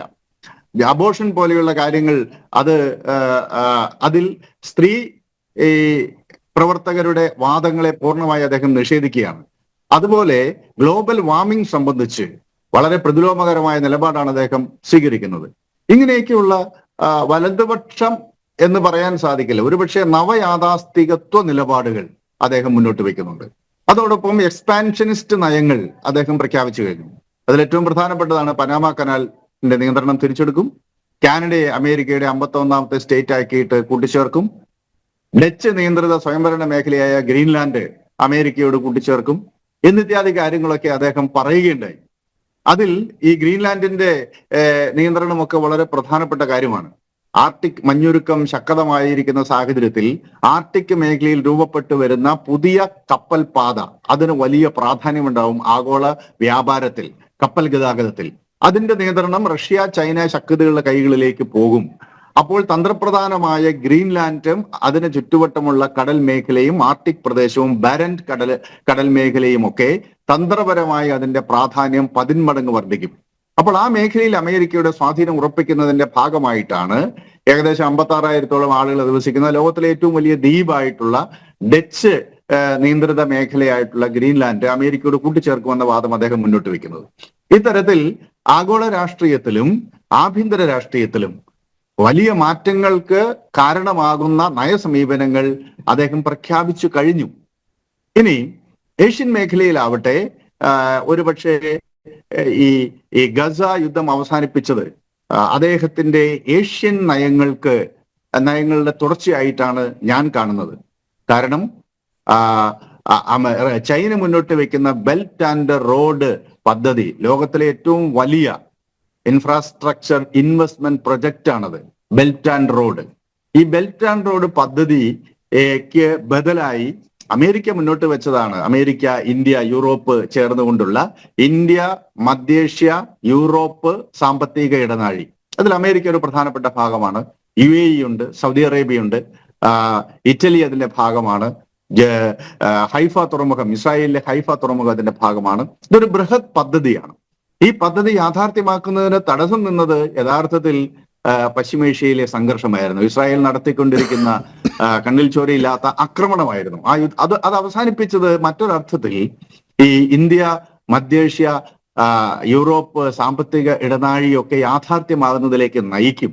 അത് ഏഷ്യൻ മേഖലയിൽ ഒരുപക്ഷെ ഇന്ത്യക്ക് യോജിച്ച വികസനത്തിനുള്ള സാധ്യതയും തുറന്നു തരും. ഇങ്ങനെ ഒരു മൾട്ടി ലെയർഡ് ആയിട്ടുള്ള കാര്യങ്ങളിലേക്ക് നയിക്കുന്ന ഒന്നാണ് ട്രംപിന്റെ രണ്ടാം വരവ്. അതോടൊപ്പം ഇപ്പൊ ഇല്ലീഗൽ ഇമ്മിഗ്രൻസിന്റെ കാര്യത്തിലൊക്കെ ഇന്ത്യക്ക് പ്രശ്നമുണ്ടാവും. കാരണം ഒരു 20,000 മുതൽ 1,00,000 വരെ എന്നൊക്കെയാണ് അനൗദ്യോഗികമായ കണക്കുകൾ. അത് സംബന്ധിച്ച് ഒരു കൃത്യതയില്ല. പക്ഷേ ധാരാളം ഇന്ത്യക്കാർ ഇല്ലീഗൽ ഇമിഗ്രൻസ് ആണ്. അവരെയൊക്കെ പുറത്താക്കുമെന്നാണ് ട്രംപ് പറഞ്ഞിട്ടുള്ളത്. അത് ഇന്ത്യയെ സംബന്ധിച്ചിടത്തോളം പ്രശ്നം ഉണ്ടാക്കുന്ന കാര്യമാണ്. അതേസമയം H-1B വിസയുടെ കാര്യത്തിൽ മാറ്റമൊന്നും ഉണ്ടാവില്ല എന്ന് എലോൺ മസ്ക് പറഞ്ഞു. കാരണം ഇന്ത്യ അടക്കമുള്ള ലോകത്തിന്റെ വിവിധ മേഖലകളിലുള്ള ടെക്നോളജിക്കൽ മെയിൻ പവർ അമേരിക്കയ്ക്ക് ആവശ്യമാണ്. അത് സൂചിപ്പിച്ചു കഴിഞ്ഞു. അപ്പോൾ ഒരുപക്ഷെ H-1B വിസയുടെ കാര്യത്തിൽ വലിയ മാറ്റം ഉണ്ടാവാൻ സാധിക്കില്ല. പക്ഷെ ഇമിഗ്രേഷൻ സംബന്ധിച്ച് വളരെ ശക്തമായ ഒരു നിലപാട് സ്വീകരിച്ചാൽ അത് നിരവധി ഇന്ത്യക്കാരെ, അമേരിക്കയിലുള്ള ആളുകളെ അത് ഒരുപക്ഷെ പ്രതിലോമകരമായി ബാധിച്ചേക്കാം. ഇത്തരത്തിൽ ഒരുപക്ഷെ ഒരു സമ്മിശ്ര പ്രതികരണം ആണ് ഇന്നത്തെ നിലയ്ക്ക് നമുക്ക് എടുക്കാൻ സാധിക്കുക. ഒരു പക്ഷേ ഇപ്പൊ ഇന്ത്യൻ ഭരണകൂടവും ട്രംപും, പ്രത്യേകിച്ച് മോഡിയും ട്രംപും തമ്മിലുള്ള വളരെ അടുത്ത വൈയക്തിക ബന്ധം, ഹൗഡി മോഡി പ്രോഗ്രാം ഒക്കെ ലോകത്തിൽ വളരെയധികം ആഘോഷിക്കപ്പെട്ടതാണ്. അത്തരം സൗഹൃദങ്ങൾ ഒരു പക്ഷേ ഇന്ത്യൻ താല്പര്യങ്ങൾ കൂടുതൽ മുന്നോട്ട് കൊണ്ടുപോകുന്നതിന് സഹായിച്ചേക്കാം. റൈറ്റ്, അങ്ങനെയൊക്കെ തിരിച്ചു വരാം. അല്പം മുമ്പ് ലഭിച്ച വാർത്തയിലേക്ക് ഒരിക്കൽ കൂടി ഐസൻ ജോസ് ചേരുന്നുണ്ട് ഇന്റർനാഷണൽ ഡെസ്കിൽ നിന്ന്. ഐസൻ, ഈ അധികാരം ഒഴിയുന്നതിന് മുമ്പ് ആന്റണി ഫൗച്ചി, മാർക്ക് മില്ലി, അതുപോലെ ഹൗസ് കമ്മിറ്റി അംഗങ്ങൾ എന്നിവർക്ക് പ്രീഎംപ്റ്റീവ് പാർഡൻ അഥവാ മുൻകൂർ മാപ്പ് നൽകുന്നത് കൊണ്ട് നൽകുന്ന സന്ദേശം എന്താണ്? അവരെ രക്ഷിക്കുക എന്നുള്ളത് തന്നെയാണോ തുടർ നിയമ നടപടികളിൽ നിന്നാണ്? തീർച്ചയായും പ്രദീപ്, അവരെ രക്ഷിക്കുക എന്ന് തന്നെയാണ് എന്നാണ് മനസ്സിലാക്കാൻ സാധിക്കുന്നത്. നമുക്കറിയാവുന്നതാണ് ജനുവരി 6-ന് ഡൊണാൾഡ് ട്രംപിൻ്റെ തെരഞ്ഞെടുപ്പുമായി ബന്ധപ്പെട്ട് അവിടെ നടന്ന കലാപത്തിനെ സംബന്ധിച്ച് അന്വേഷണം നടത്തുന്നവർ, അതിൽ പ്രതികളായവരെ അല്ലെങ്കിൽ അതിൽ കുറ്റാരോപിതരായവരെ സംരക്ഷിക്കാനുള്ളൊരു നീക്കം ട്രംപ് നടത്തുമ്പോൾ അതിനെ സംബന്ധിച്ച അന്വേഷണം നടത്തിയവരെ ഏതെങ്കിലും തരത്തിൽ അവരെ എന്തെങ്കിലും ചെയ്യാനുള്ളൊരു സാധ്യത ഉണ്ടോ എന്ന് കണക്കാക്കി തന്നെ പ്രീഎംപ്റ്റീവ് എന്ന് പറയുന്ന വാക്ക് തന്നെ ഉപയോഗിച്ചിരുന്നു. മുൻകരുതൽ എന്ന വാക്ക് തന്നെ വളരെ കൃത്യമായി ഉപയോഗിച്ചിരിക്കുന്നു മാധ്യമങ്ങളെല്ലാം എന്നതാണ് ഏറെ പ്രാധാന്യമർഹിക്കുന്നത് ഒരു വിഷയം. അതിൽ നിന്ന് തന്നെ നമുക്ക് വായിച്ചെടുക്കാം ഇവരെ സംരക്ഷിക്കാനുള്ളൊരു നീക്കം. അതായത് ആന്റണി ഫൗച്ചി, അതുപോലെ തന്നെ നേരത്തെ സൂചിപ്പിച്ചതുപോലെ മാർക്ക് മില്ലി, അതുപോലെ തന്നെ ജോയിൻറ്റ് ചീഫ് ഓഫ് സ്റ്റാഫായ മാർക്ക് മില്ലി, അതുപോലെ മറ്റു ആഡം ഷിഫ് തുടങ്ങിയ ആഡം ഷിഫ് ഇത് സംബന്ധിച്ച് പ്രതികരണം നടത്തിയ ഒരു വ്യക്തിയാണ്. അത് സംബന്ധിച്ച് അത്തരത്തിലുള്ള നീക്കങ്ങളെല്ലാം തന്നെ നടത്തുന്നത് തീർച്ചയായും ഈ ഒരു മാപ്പ് നൽകാനുള്ളൊരു നീക്കം ട്രംപിൻ്റെ ഭാഗത്തു നിന്ന് അന്നത്തെ ആ പ്രശ്നമുണ്ടാക്കിയവർക്ക് നേരെ ഉണ്ടാവുകയാണെങ്കിൽ ഇവരോട് അതിൻ്റെ പ്രതികാര നടപടികൾ ചെയ്യാനുള്ളൊരു സാഹചര്യം ഒഴിവാക്കുക എന്ന നിലപാട് തന്നെയാണ്. പക്ഷേ ജോ ബൈഡൻ ഇക്കാര്യത്തിൽ വളരെ കൃത്യമായൊരു പ്രതികരണം നടത്തിയത് മനസ്സിലാക്കാൻ സാധിക്കുന്നത് ഇത് ഏതെങ്കിലും ഒരു കുറ്റകൃത്യം നടത്തിയവരെ സംരക്ഷിക്കാനുള്ളൊരു നീക്കമല്ല, മറിച്ച് തങ്ങളുടെ രാജ്യത്തിന് വേണ്ടി പ്രവർത്തിച്ച ചില ഉദ്യോഗസ്ഥരുടെ അല്ലെങ്കിൽ അവരുടെ സേവനത്തെ മാനിച്ചുകൊണ്ടുള്ള ഒരു നീക്കമാണ് എന്ന് വളരെ കൃത്യമായി പറയുകയും ചെയ്യുന്നുണ്ട്. അതിൽ നിന്നെല്ലാം തന്നെ നമുക്ക് മനസ്സിലാക്കിയെടുക്കാം ഇവരെ രക്ഷിക്കാനുള്ളൊരു നീക്കം കൃത്യമായി ബൈഡൻ താൻ അധികാരമൊഴിയുന്നതിന് തൊട്ട് മുൻപായി അല്ലെങ്കിൽ ട്രംപ് അധികാരമേൽക്കുന്നതിന് മുമ്പായി നടപ്പാക്കിയിരിക്കുന്നു എന്നതാണ് യാഥാർത്ഥ്യം. ഇത് സംബന്ധിച്ച പ്രതികരണങ്ങൾ പലതരത്തിലും ഡെമോക്രാറ്റിക് സെനറ്റേഴ്സിൻ്റെ ഭാഗത്തു നിന്നും അതുപോലുള്ള പല വിഭാഗങ്ങളിൽ നിന്നും പുറത്തു വരുന്നുണ്ട് എങ്കിൽ കൂടി നിലവിലെ സാഹചര്യത്തിൽ ഇവർക്കൊരു രക്ഷ ഉറപ്പാക്കുക എന്ന നീക്കം തന്നെയാണ് ബൈഡൻ്റെ ഭാഗത്തു നിന്നുണ്ടായിരിക്കുന്നത്. ആന്റണി ഫൗച്ചിയും അതുപോലെ തന്നെ മില്ലറും എല്ലാം തന്നെ അത്തരത്തിൽ ഒരു സുരക്ഷിതമായ ഭാവി അവർക്ക് ഉറപ്പാക്കുക എന്ന നീക്കം തന്നെയാണ് ഉണ്ടായിരിക്കുന്നത് എന്ന കാര്യത്തിൽ തർക്കമില്ല. ശ്രീ KVS ഹരിദാസ്, ഇദ്ദേഹത്തെ നാം ഇപ്പോൾ ഉറ്റു നോക്കുമ്പോൾ ഡൊണാൾഡ് ട്രംപിനെ അടുത്ത കാലത്തൊരു പോഡ്കാസ്റ്റ് അഭിമുഖത്തിൽ ശ്രീ നരേന്ദ്രമോദി പങ്കുവച്ച ഒരു പ്രതികരണമുണ്ട്. പണ്ട് ഗുജറാത്ത് മുഖ്യമന്ത്രി എന്നുള്ള നിലയിൽ വിസ തേടിയപ്പോൾ അത് നിഷേധിച്ചത് അതൊരു വ്യക്തിയോടല്ല, ഭാരതീയ ജനാധിപത്യത്തോട്, ഭാരതത്തിലെ ഒരു സംസ്ഥാനത്തോട് കാണിച്ച കടുത്ത അവഹേളനം എന്ന് ചൂണ്ടി. അവിടെ നിന്ന് എവിടെ എത്തി നിൽക്കുന്നു ഭാരതവും US തമ്മിലുള്ള ബന്ധം? അതിൽ തന്നെ ഒന്ന് രാഷ്ട്രീയം, രണ്ട് പ്രത്യയശാസ്ത്രപരമായും നമുക്ക് സഹകരിക്കാവുന്ന ഒരു അന്തരീക്ഷം. എങ്ങനെ കാണുന്നു സാധ്യതകൾ? അങ്ങ് തന്നെ നേരത്തെ പല സമാനതകൾ, പാരലൽസ് ചൂണ്ടിക്കാട്ടി. വിഷനോട് കൂടിയിട്ടുള്ള വളരെ മുൻകൂട്ടി മുന്നോട്ട് കാണാൻ കഴിയുന്ന തരത്തിലുള്ള പ്ലാനിങ്ങും എക്സിക്യൂഷനും എങ്ങനെ കാണുന്നു പ്രതീക്ഷകൾ ഭാരതം US ബന്ധത്തിൽ? ഒട്ടനവധി കാര്യങ്ങളുണ്ട് രാജ്യാന്തര തലത്തിൽ പോലും, ഓരോന്നായി നമുക്ക് ചർച്ച ചെയ്യാം. ശ്രീ KVS ഹരിദാസ്.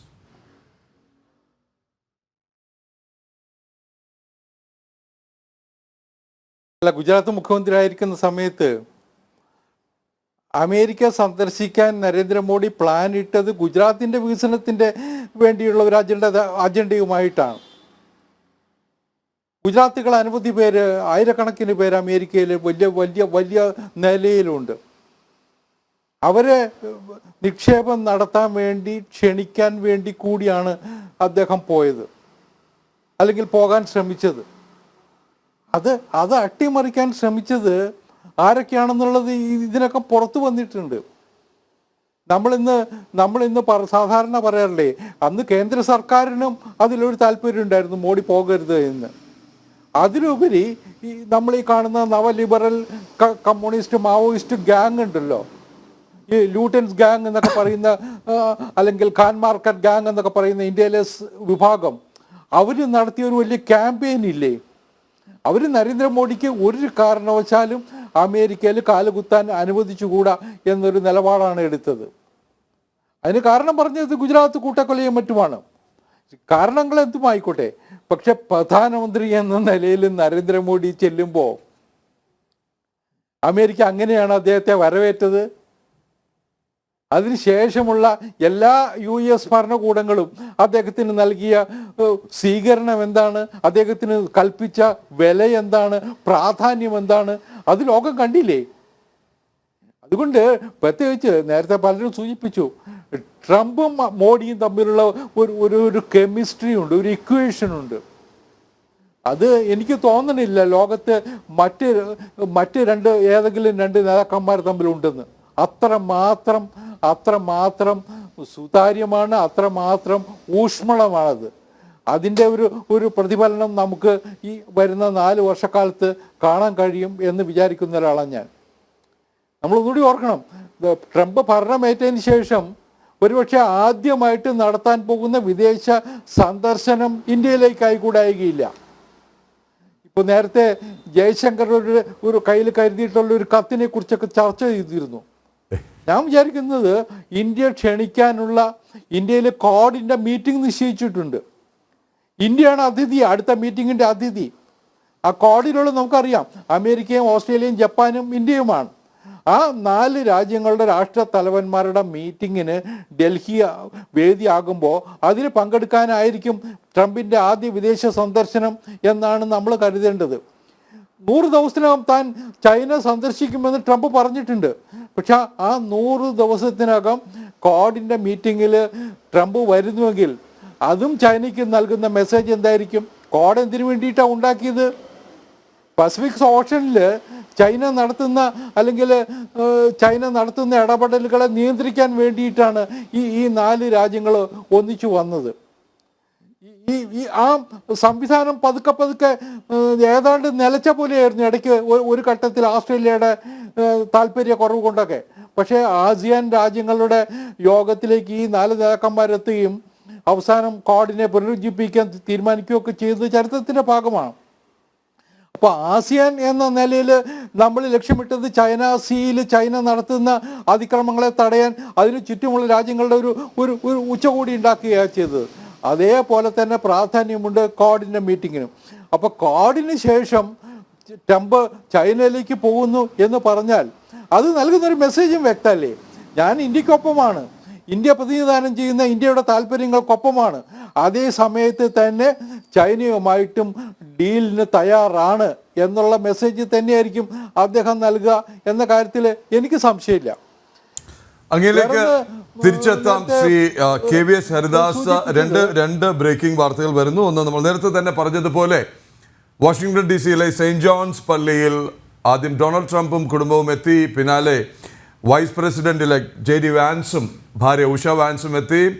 ഇപ്പോൾ ലഭിക്കുന്ന ഏറ്റവും പുതിയ വാർത്ത എന്ന് പറയുന്നത്, ഐസൻ ജോസ്, നമ്മുടെ വിദേശകാര്യമന്ത്രി S ജയശങ്കർ ഭാരതത്തെ പ്രതികരിച്ച് ഈ സത്യപ്രതിജ്ഞാ ചടങ്ങിൽ പങ്കെടുക്കുന്ന S ജയശങ്കറും അവിടെ എത്തി ഈ പ്രാർത്ഥനാ സർവീസിൽ പങ്കെടുത്തു എന്നാണ്. നമുക്ക് പ്രേക്ഷകർക്കായി ഇനിയുള്ള നടപടിക്രമങ്ങൾ ഒന്ന് നോക്കാം. നേരത്തെ തന്നെ ഐസൻ പറഞ്ഞു, ഒരു പരേഡ് നടക്കാനുണ്ടായിരുന്നു. സാധാരണ പെൻസിൽവേനിയ അവന്യൂയിലൂടെയാണ് അവരുടെ സൈനിക ശക്തി വിളിച്ചോതി. ഒപ്പം സ്കൂൾ മാർച്ചിങ് ബാൻഡ്, വിവിധ ഫ്ലോട്ടുകളായി ആഘോഷമായി ഒരു പരേഡ് നടക്കേണ്ടിയിരുന്നു. ശൈത്യം കാരണം, കൊടും തണുപ്പ് കാരണം ഇത് ക്യാപിറ്റൽ ഹില്ലിനുള്ളിലേക്ക്, ഇതിനുള്ളിലെ അറീനയിലേക്ക് ഇത് മാറുകയാണ് ഈ പരേഡ്.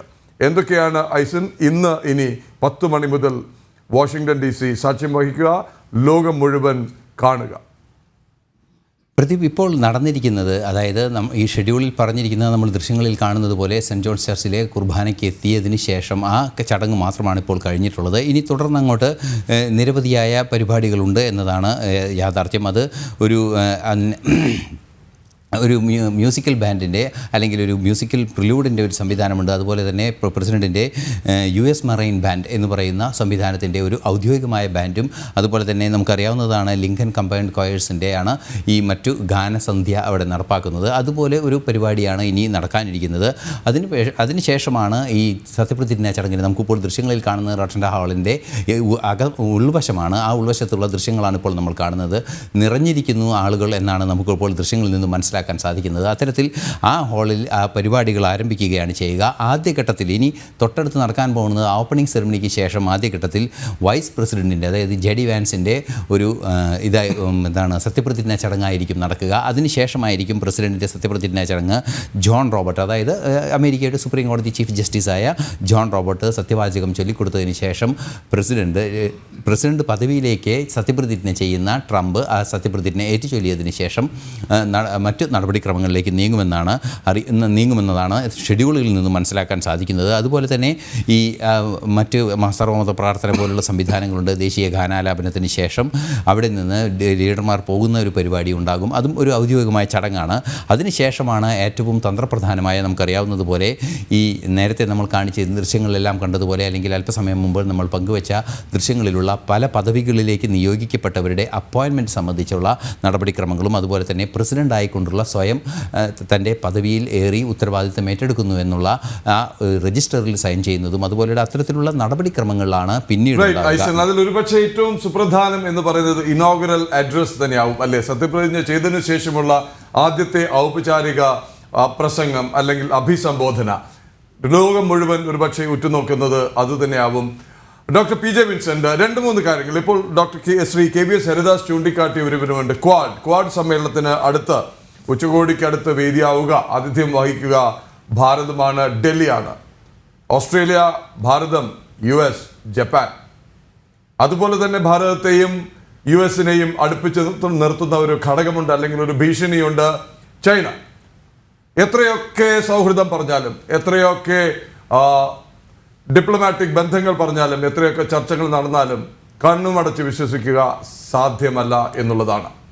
അപ്പോൾ ഈ ഒരു പൊതു ഭീഷണി, അതുപോലെ തന്നെ ട്രംപും മോദിയും തമ്മിലുള്ള കെമിസ്ട്രി, ഇത് ഭാരതത്തെയും US-നെയും കൂടുതൽ അടുപ്പിക്കാനുള്ള സാധ്യതകളും സാഹചര്യമല്ലേ ഒരുക്കുന്നത്? തീർച്ചയായിട്ടും അതെ. അതിൽ 2 കാര്യങ്ങളുണ്ട്. ഒന്ന്, ചൈനയും അമേരിക്കയും തമ്മിലുള്ള വ്യാപാര യുദ്ധം, അത് ഒരു യാഥാർത്ഥ്യമാണ്. ചൈനയുടെ ബെൽറ്റ് ആൻഡ് റോഡ് ഇനിഷ്യേറ്റീവ്, അത് ചൈനയിൽ തുടങ്ങി മധ്യേഷ്യയും ഉത്തര ആഫ്രിക്കയും കിഴക്കൻ യൂറോപ്പും പടിഞ്ഞാറൻ യൂറോപ്പും ഒക്കെ ചേർന്ന് വരുന്ന ഒരു വലിയ പ്രൊജക്റ്റാണ്. അതില് ഇപ്പൊ ഇറ്റലിയെ പോലെയുള്ള ചില രാജ്യങ്ങൾ അതിൻ്റെ അകത്ത് നിന്ന് പിന്മാറുന്നതിന്റെ സൂചനകൾ നൽകുന്നുണ്ട്. ആഫ്രിക്കയിലെ പല രാജ്യങ്ങളും ചൈനീസ് നിക്ഷേപത്തിൽ കടക്കണിയിലായ രാജ്യങ്ങൾ പിന്മാറുന്നതിന്റെ സൂചനകൾ നൽകുന്നുണ്ട്. ഇത്തരം ചില സെറ്റ് ബാക്സ് അതിലുണ്ടായെങ്കിലും ചൈന അത് യാഥാർത്ഥ്യമായി കഴിഞ്ഞാൽ ഈ മേഖലയിൽ ചൈനയുടെ വലിയ സാമ്പത്തിക സ്വാധീനം ഉണ്ടായി വരും. അപ്പോൾ ഇന്ത്യയെ സംബന്ധിച്ചിടത്തോളം പ്രധാനപ്പെട്ട പ്രശ്നം ചൈനയും പാകിസ്ഥാനും തമ്മിൽ വളരെ അടുത്ത ബന്ധങ്ങൾ വളർത്തിയെടുത്തിരിക്കുന്നു എന്നുള്ളതാണ്. മറ്റൊരർത്ഥത്തിൽ ചൈനയുടെ ഒരു സാറ്റലൈറ്റ് സ്റ്റേറ്റ് ആയിട്ട് പാകിസ്ഥാൻ മാറിക്കഴിഞ്ഞു. അതുപോലെ ചൈന പാകിസ്ഥാൻ ഇക്കണോമിക് കൊറിഡോർ, അത് ലോകത്തിലെ തന്നെ ഏറ്റവും വലിയ ഇൻഫ്രാസ്ട്രക്ചർ ഇൻവെസ്റ്റ്മെന്റ് പ്രൊജക്ടുകളിൽ ഒന്നാണ്. അത് കടന്നു പോകുന്നത് ചൈന 1962 പിടിച്ചെടുത്ത ലഡാക്കിന്റെ ഭാഗമായ അസ്കായി ചിനിലൂടെ കടന്നു പോകുന്നുണ്ട്. 1962 പാകിസ്ഥാൻ ചൈനയ്ക്ക് ഇല്ലീഗലായി കൈമാറിയ ഏകീകൃത കാശ്മീരിന്റെ ഭാഗമായ ഷക്സം വാലിയിലൂടെയാണ് കടന്നു പോകുന്നത്. ഗിൽജിത്ത് ബാൾട്ടിസ്ഥാൻ മേഖലയിലൂടെ കടന്നു പോകുന്നുണ്ട്. ഇതെല്ലാം ഇന്ത്യയെ അലോസരപ്പെടുത്തുന്ന ഘടകമാണ്. കാരണം മുഴുവൻ കാശ്മീരും ഇന്ത്യയുടെ ഇന്റഗ്രൽ പാർട്ടാണ്. അപ്പൊ ആ ഇന്റഗ്രൽ പാർട്ടായി ഇന്ത്യ അംഗീകരിക്കുന്ന ഈ പ്രദേശത്തിലൂടെയാണ് ചൈനയുടെ വികസന പ്രവർത്തനങ്ങൾ നടക്കുന്നത്. പിന്നെ ഇന്ത്യ ചൈന തമ്മിലുള്ള അതിർത്തി തർക്കം, ഇത്തരം ഘടകങ്ങൾ നിലനിൽക്കുന്നതുകൊണ്ട് ഈ ബെൽറ്റ് ആൻഡ് റോഡ് ഇനിഷ്യേറ്റീവിൽ ചേരാത്ത ഈ മേഖലയിലെ ഏക രാജ്യം ഇന്ത്യയാണ്. മറ്റൊരു രാജ്യം ഭൂട്ടാനാണ്. ഭൂട്ടാൻ ചേർന്നാലും ചേർന്നില്ലെങ്കിലും അത് വലിയൊരു മാറ്റം കൊണ്ടുവരുന്ന ഒന്നല്ല. പക്ഷേ ഇന്ത്യ ചേരാതിരിക്കുന്നതാണ് യഥാർത്ഥത്തിൽ ഈ ബെൽറ്റ് ആൻഡ് റോഡ് ഇനിഷ്യേറ്റീവിനെ ഇന്ന് വലിയ രൂപത്തിൽ മുന്നോട്ട് കൊണ്ടുപോകാൻ ചൈനയ്ക്ക് കഴിയാതിരിക്കുന്നതിന്റെ ഒരു കാരണം. രണ്ടാമത്തെ പ്രധാന പ്രശ്നം ഇന്ത്യൻ ഓഷ്യൻ റീജിയൻ, ബംഗാൾ ഉൾക്കടൽ, അറബിക്കടൽ, ഇതൊക്കെ ഇന്ത്യയുടെ സ്വാഭാവിക നാവിക സ്വാധീന മേഖലയാണ്. ഇവിടേക്ക് ചൈന നടത്തുന്ന ഇൻകേർഷൻസ്, അത് ഹമ്പൻടോട്ട തുറമുഖത്തിലെ ചൈനയുടെ കപ്പലുകൾ വന്നു പോകുന്നു. മാൽഡീവ്സിലെ കുറെ ദ്വീപുകൾ വാങ്ങിച്ച് അവിടെ സൈനിക താവളം സൃഷ്ടിക്കാൻ പരിശ്രമിക്കുന്നു. അതുപോലെ സെന്റ് മാർട്ടിൻ ദ്വീപിന്റെയൊക്കെ വിഷയങ്ങൾ നമ്മൾ നേരത്തെ സംസാരിച്ചു. ബംഗ്ലാദേശിൽ സ്വാധീനം ഉറപ്പിച്ചുകൊണ്ട് മലാക്ക സ്ട്രെയിറ്റ് നിയന്ത്രണത്തിലാക്കാൻ പരിശ്രമിക്കുന്നു. അതുപോലെ ബംഗ്ലാദേശിലും നേപ്പാളിലും ചില ഡിസ്റപ്റ്റീവ് ആക്ടിവിറ്റീസ് ഒക്കെ വളർത്തിക്കൊണ്ട് വടക്ക് കിഴക്കൻ മേഖലയെ ഇന്ത്യയുമായി ബന്ധിപ്പിക്കുന്ന, ഇന്ത്യയുടെ മെയിൻലാൻഡുമായി ബന്ധിപ്പിക്കുന്ന ഈ സിലിഗുരി എന്ന് പറയുന്ന ബോട്ടിൽ നെക്കാണ്, ചെറിയൊരു മേഖലയാണ്, അതിന്റെ നിയന്ത്രണം കൈക്കലാക്കാൻ ശ്രമിക്കുന്നു. ഇങ്ങനെയുള്ള കുറെ ഘടകങ്ങളുണ്ട്. അപ്പൊ ഇത് വന്നപ്പോഴാണ് ഇന്ത്യക്കും ഒരുപക്ഷെ അമേരിക്കൻ ആശ്രിതത്വത്തിലേക്ക് പോകേണ്ടുന്ന ഒരു സാഹചര്യം ഉണ്ടായത്.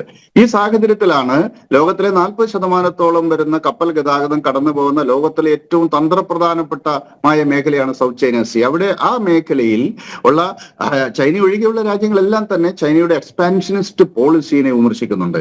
അതുപോലെ കിഴക്കൻ ഏഷ്യ, ഫാർ ഈസ്റ്റ് എന്ന് പണ്ട് പറയുന്ന, ഇപ്പൊ കിഴക്കൻ ഏഷ്യ എന്ന് പറയുന്ന മേഖലയിൽ ചൈന നടത്തുന്ന ഇടപെടലുകൾ ജപ്പാൻ, കൊറിയ, സൗത്ത് കൊറിയ, അതുപോലെ ഫിലിപ്പൈൻസ് തുടങ്ങിയ രാജ്യങ്ങൾക്കെല്ലാം അവരുടെ സ്വാധീന മേഖലയിലേക്ക് ചൈന കടന്നു കയറുന്നു എന്ന സാഹചര്യമുണ്ട്. അപ്പോൾ ഈ മേഖലയിൽ ഒരു തുറന്ന നയം സ്വീകരിക്കുക എന്ന ആവശ്യവുമായിട്ടാണ്, എന്ന ആശയം മുന്നോട്ട് വെച്ചിട്ടാണ് ഈ ക്വാഡ് കൂട്ടായ്മ ഉണ്ടാക്കുന്നത്.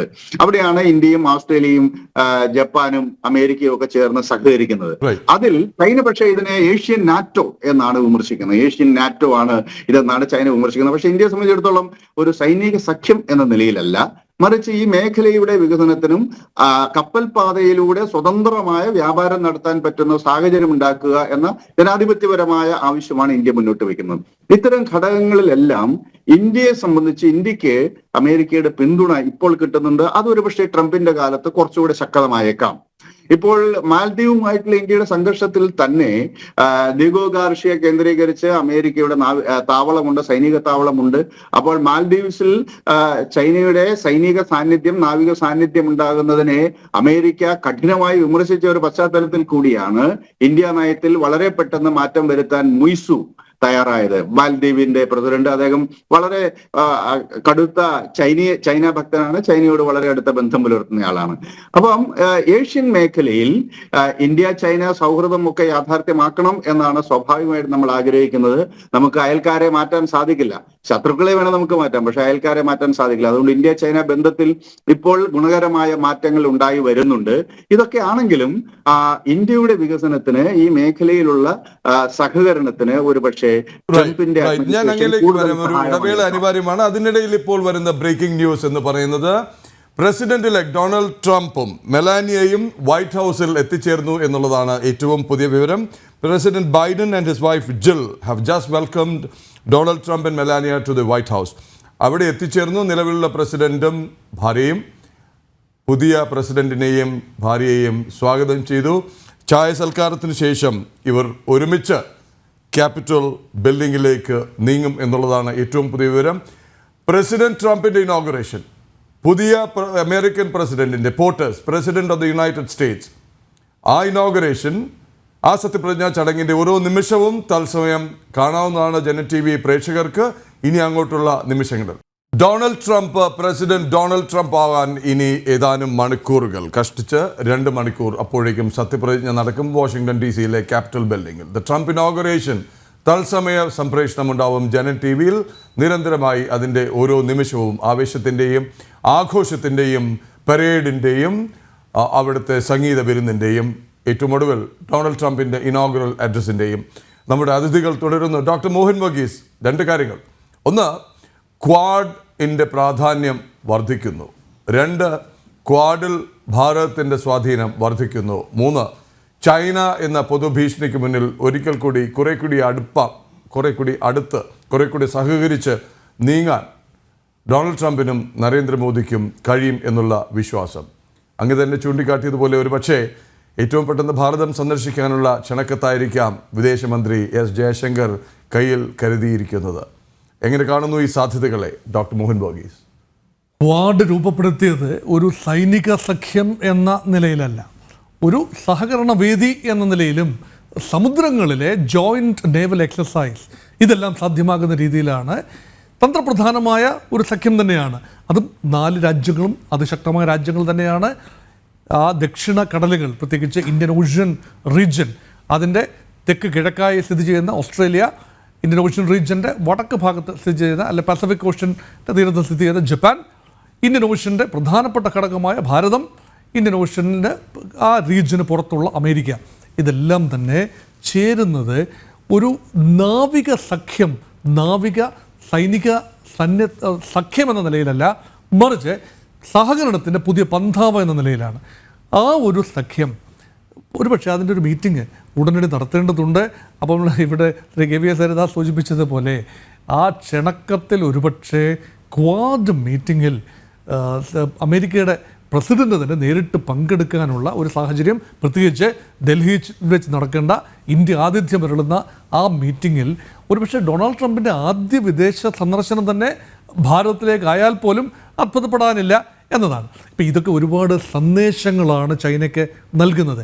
നമുക്കറിയാം എത്രയൊക്കെ സൈനിക ഇതരമാണെന്ന് പറഞ്ഞാലും കൗണ്ടറിങ് ചൈന എന്നത് തീർച്ചയായും അമേരിക്കയുടെയും ഓസ്ട്രേലിയയുടെയും ജപ്പാൻ്റെയും ഇന്ത്യയുടെയും നയങ്ങളുടെ സംയോജനം കൂടിയാണ്.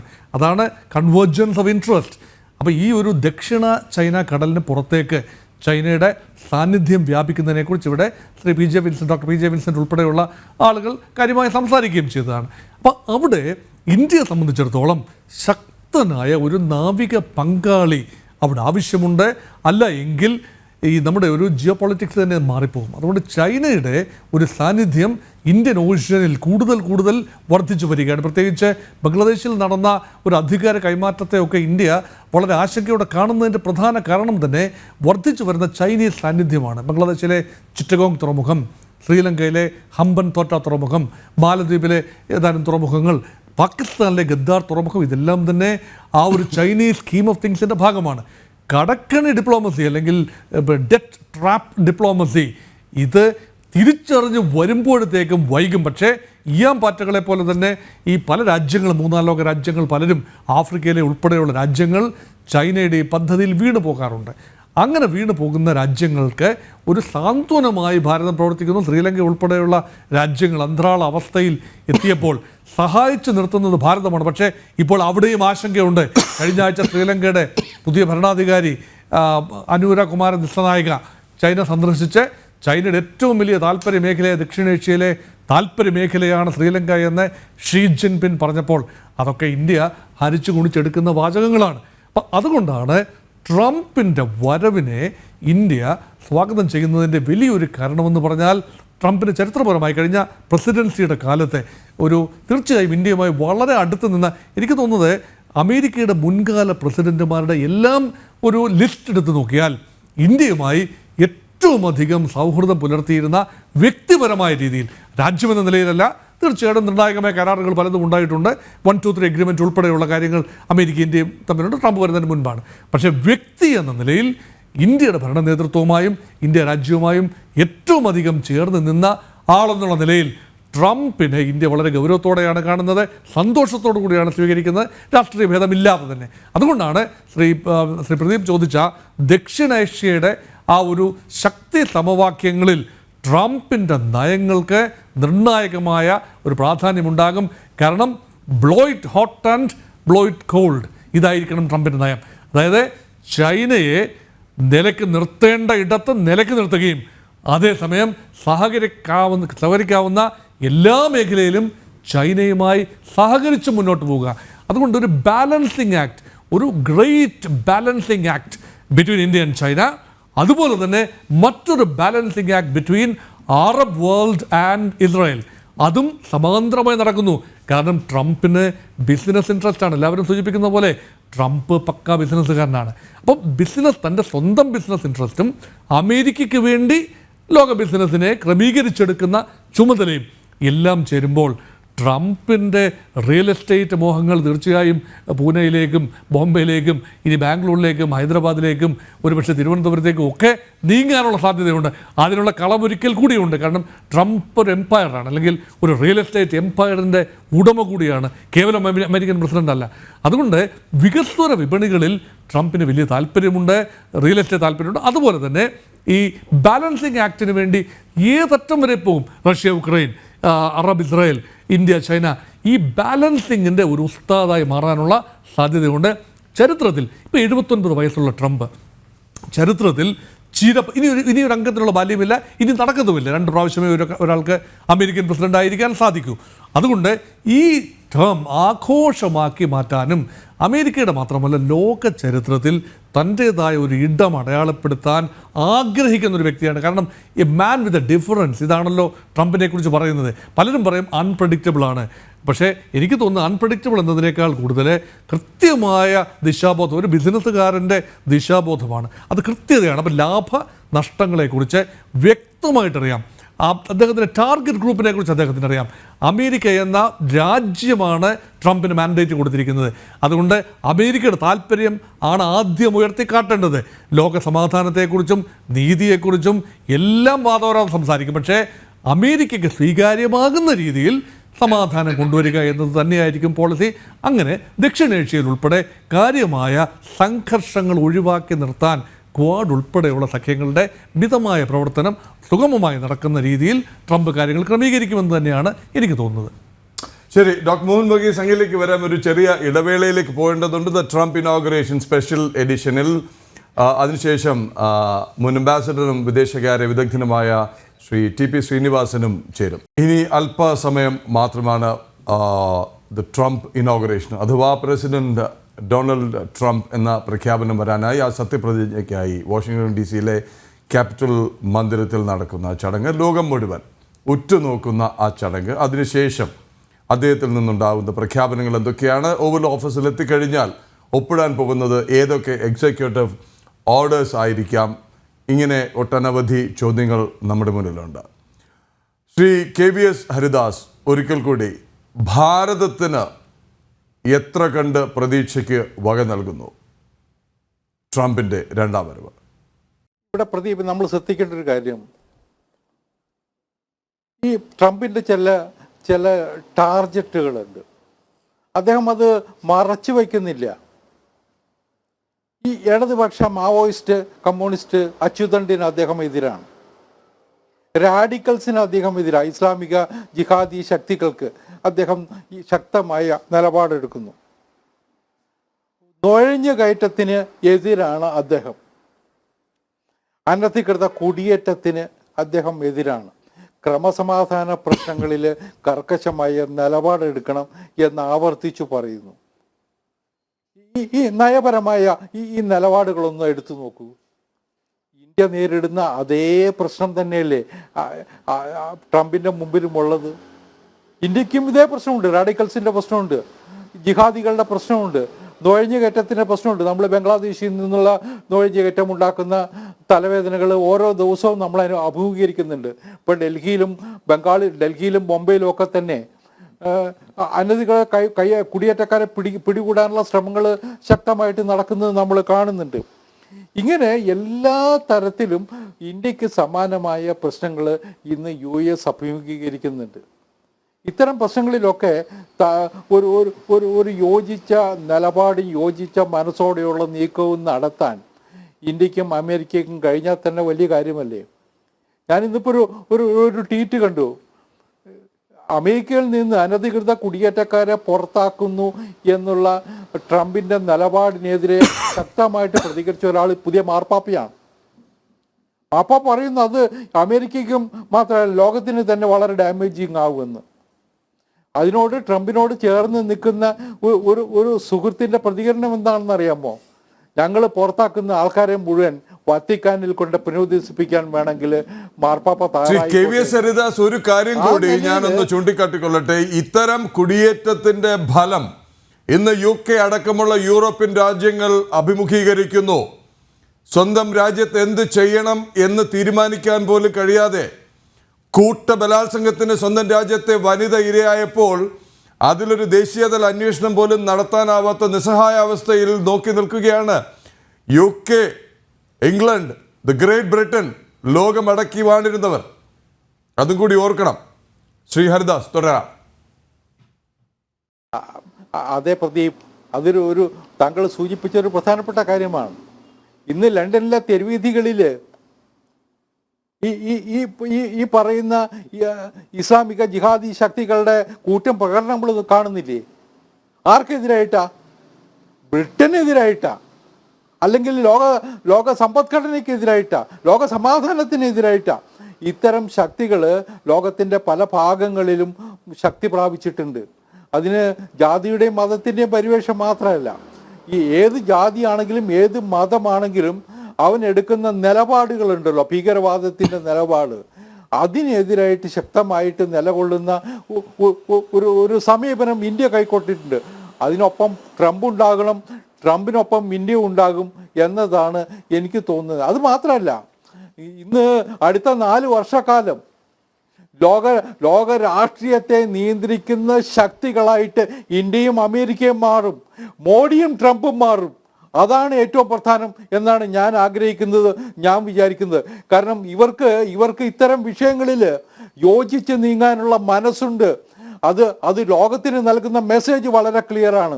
ലോകത്തെ നിയന്ത്രിക്കുന്ന ശക്തിയായിട്ട് ഇന്ത്യയും അമേരിക്കയും മാറുന്ന കാഴ്ച ട്രംപിൻ്റെ അടുത്ത 4 വർഷക്കാലം, മോഡിക്കുമുണ്ട് ഏതാണ്ട് 4 വർഷം, അത് നമ്മൾ കാണാൻ പോവുകയാണ്. അത് തന്നെയാണ് ഈ മുഹൂർത്തത്തിൽ നമുക്ക് ലോകത്തിന് നൽകാനുള്ള മെസ്സേജ്.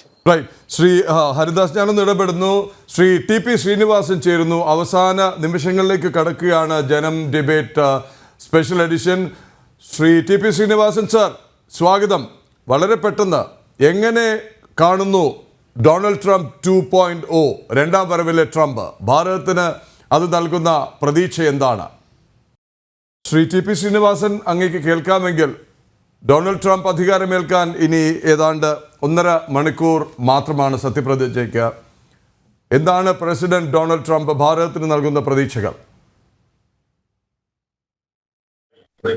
ആശയും ആശങ്കയും എന്നായിരുന്നു എൻ്റെ ഇന്നത്തെ മാതൃഭൂമി ലേഖനത്തിന്റെ ഹെഡ്ലൈൻ. അത് തന്നെയാണ് ലോകം മുഴുവൻ. അത് ആശ കൂടുതൽ ചില രാജ്യങ്ങളിൽ, ആശങ്ക കൂടുതൽ മറ്റു രാജ്യങ്ങളിൽ. അപ്പൊ ഇന്ത്യ നോക്കുമ്പോൾ നമുക്ക് ആശയാണ് കൂടുതൽ ആശങ്കയെക്കാളും. കാരണം പല കാര്യങ്ങൾ കൊണ്ടും പ്രസിഡന്റ് ട്രംപ് ഇന്ത്യക്കെതിരായുള്ള നടപടികളൊന്നും എടുക്കുകയില്ല എന്നുള്ളൊരു പ്രതീക്ഷ നമുക്കുണ്ട്. അതിന്റെ പ്രധാന കാരണം ചൈന തന്നെയാണ്. കാരണം ചൈനയെ നിയന്ത്രിക്കണമെന്നതിൽ അദ്ദേഹത്തിന് ഇന്ത്യയുടെ ആവശ്യമുണ്ട്. അത് അദ്ദേഹം കാണിക്കുകയും ചെയ്തു. അതുകൊണ്ട് അതൊരു പ്രധാനപ്പെട്ട കാരണമാണ് അദ്ദേഹം നമ്മളോട് കൂടുതൽ സഹകരിക്കാനുള്ളത്. പിന്നെ മറ്റു പ്രശ്നങ്ങളിലൊന്നും നമുക്ക് വലിയ കോൺട്രഡിക്ഷൻ ഇല്ല. ഇപ്പോ ഇമിഗ്രേഷന്റെ കാര്യത്തിൽ ഒരുപക്ഷെ പ്രശ്നങ്ങൾ ഉണ്ടാകാം, ട്രേഡിന്റെ കാര്യത്തിൽ പ്രശ്നങ്ങൾ ഉണ്ടാകാം. അതുകൊണ്ട് എല്ലാം ഭംഗിയായിരിക്കുമെന്ന് എനിക്ക് തോന്നുന്നില്ല. കാരണം അദ്ദേഹം ഒരു ഹാർഡ് നെഗോഷിയേറ്ററാണ്, നമ്മളത് കണ്ടിട്ടുണ്ട് നേരത്തെ. പക്ഷെ എന്നാലും നമ്മുടെ താല്പര്യങ്ങൾക്കെതിരായി അദ്ദേഹം പ്രവർത്തിക്കുകയില്ല എന്നും അദ്ദേഹത്തിന്റെ ഈ പ്രവചിക്കാനാവാത്ത ചില നിലപാടുകൾ ഇന്ത്യയുടെ ഭാവിയെ, ഇന്ത്യയുടെ താല്പര്യങ്ങളെ സംരക്ഷിക്കുന്നതായിരിക്കും എന്ന് നമുക്ക് പ്രതീക്ഷിക്കാം. പക്ഷെ എന്നാലും ഒരു വലിയ ഇന്ത്യ അമേരിക്ക സ്നേഹബന്ധം പെട്ടെന്ന് വളരുമെന്നൊന്നും നമുക്ക് പ്രതീക്ഷിക്കാനാവില്ല. പല പ്രശ്നങ്ങളും ഒരുപക്ഷെ ഉയർന്നു വന്നുവെന്ന് വരാം. പക്ഷെ എന്നാലും മറ്റു രാജ്യങ്ങളെക്കാളും ഇന്ത്യക്ക് ട്രംപിന്റെ വരവിൽ സംതൃപ്തിയുണ്ട്, സന്തോഷമുണ്ട്. അത് നന്നായിട്ട് പോകും അടുത്ത 4 വർഷം എന്നുള്ള പ്രതീക്ഷയുണ്ട്. ശരി, doctor TP Srinivasan sir, thank you very much. നമ്മുടെ സ്പെഷ്യൽ ഡിബേറ്റ് അതിൻ്റെ വൈൻഡപ്പിനുള്ള സമയമായിരിക്കുകയാണ്. തുടക്കം മുതൽ നമ്മോടൊപ്പം ഉണ്ടായിരുന്ന doctor Mohan Varghese, doctor PJ Vincent, Shri KVS Haridas, doctor Josekutty, Shri TP Sreenivasan, ഒപ്പം ഞങ്ങളുടെ സ്വന്തം ഇന്റർനാഷണൽ നായകൻ ഐസൻ ജോസ്. വളരെയധികം നന്ദി. എവിടെയും പോകരുത്.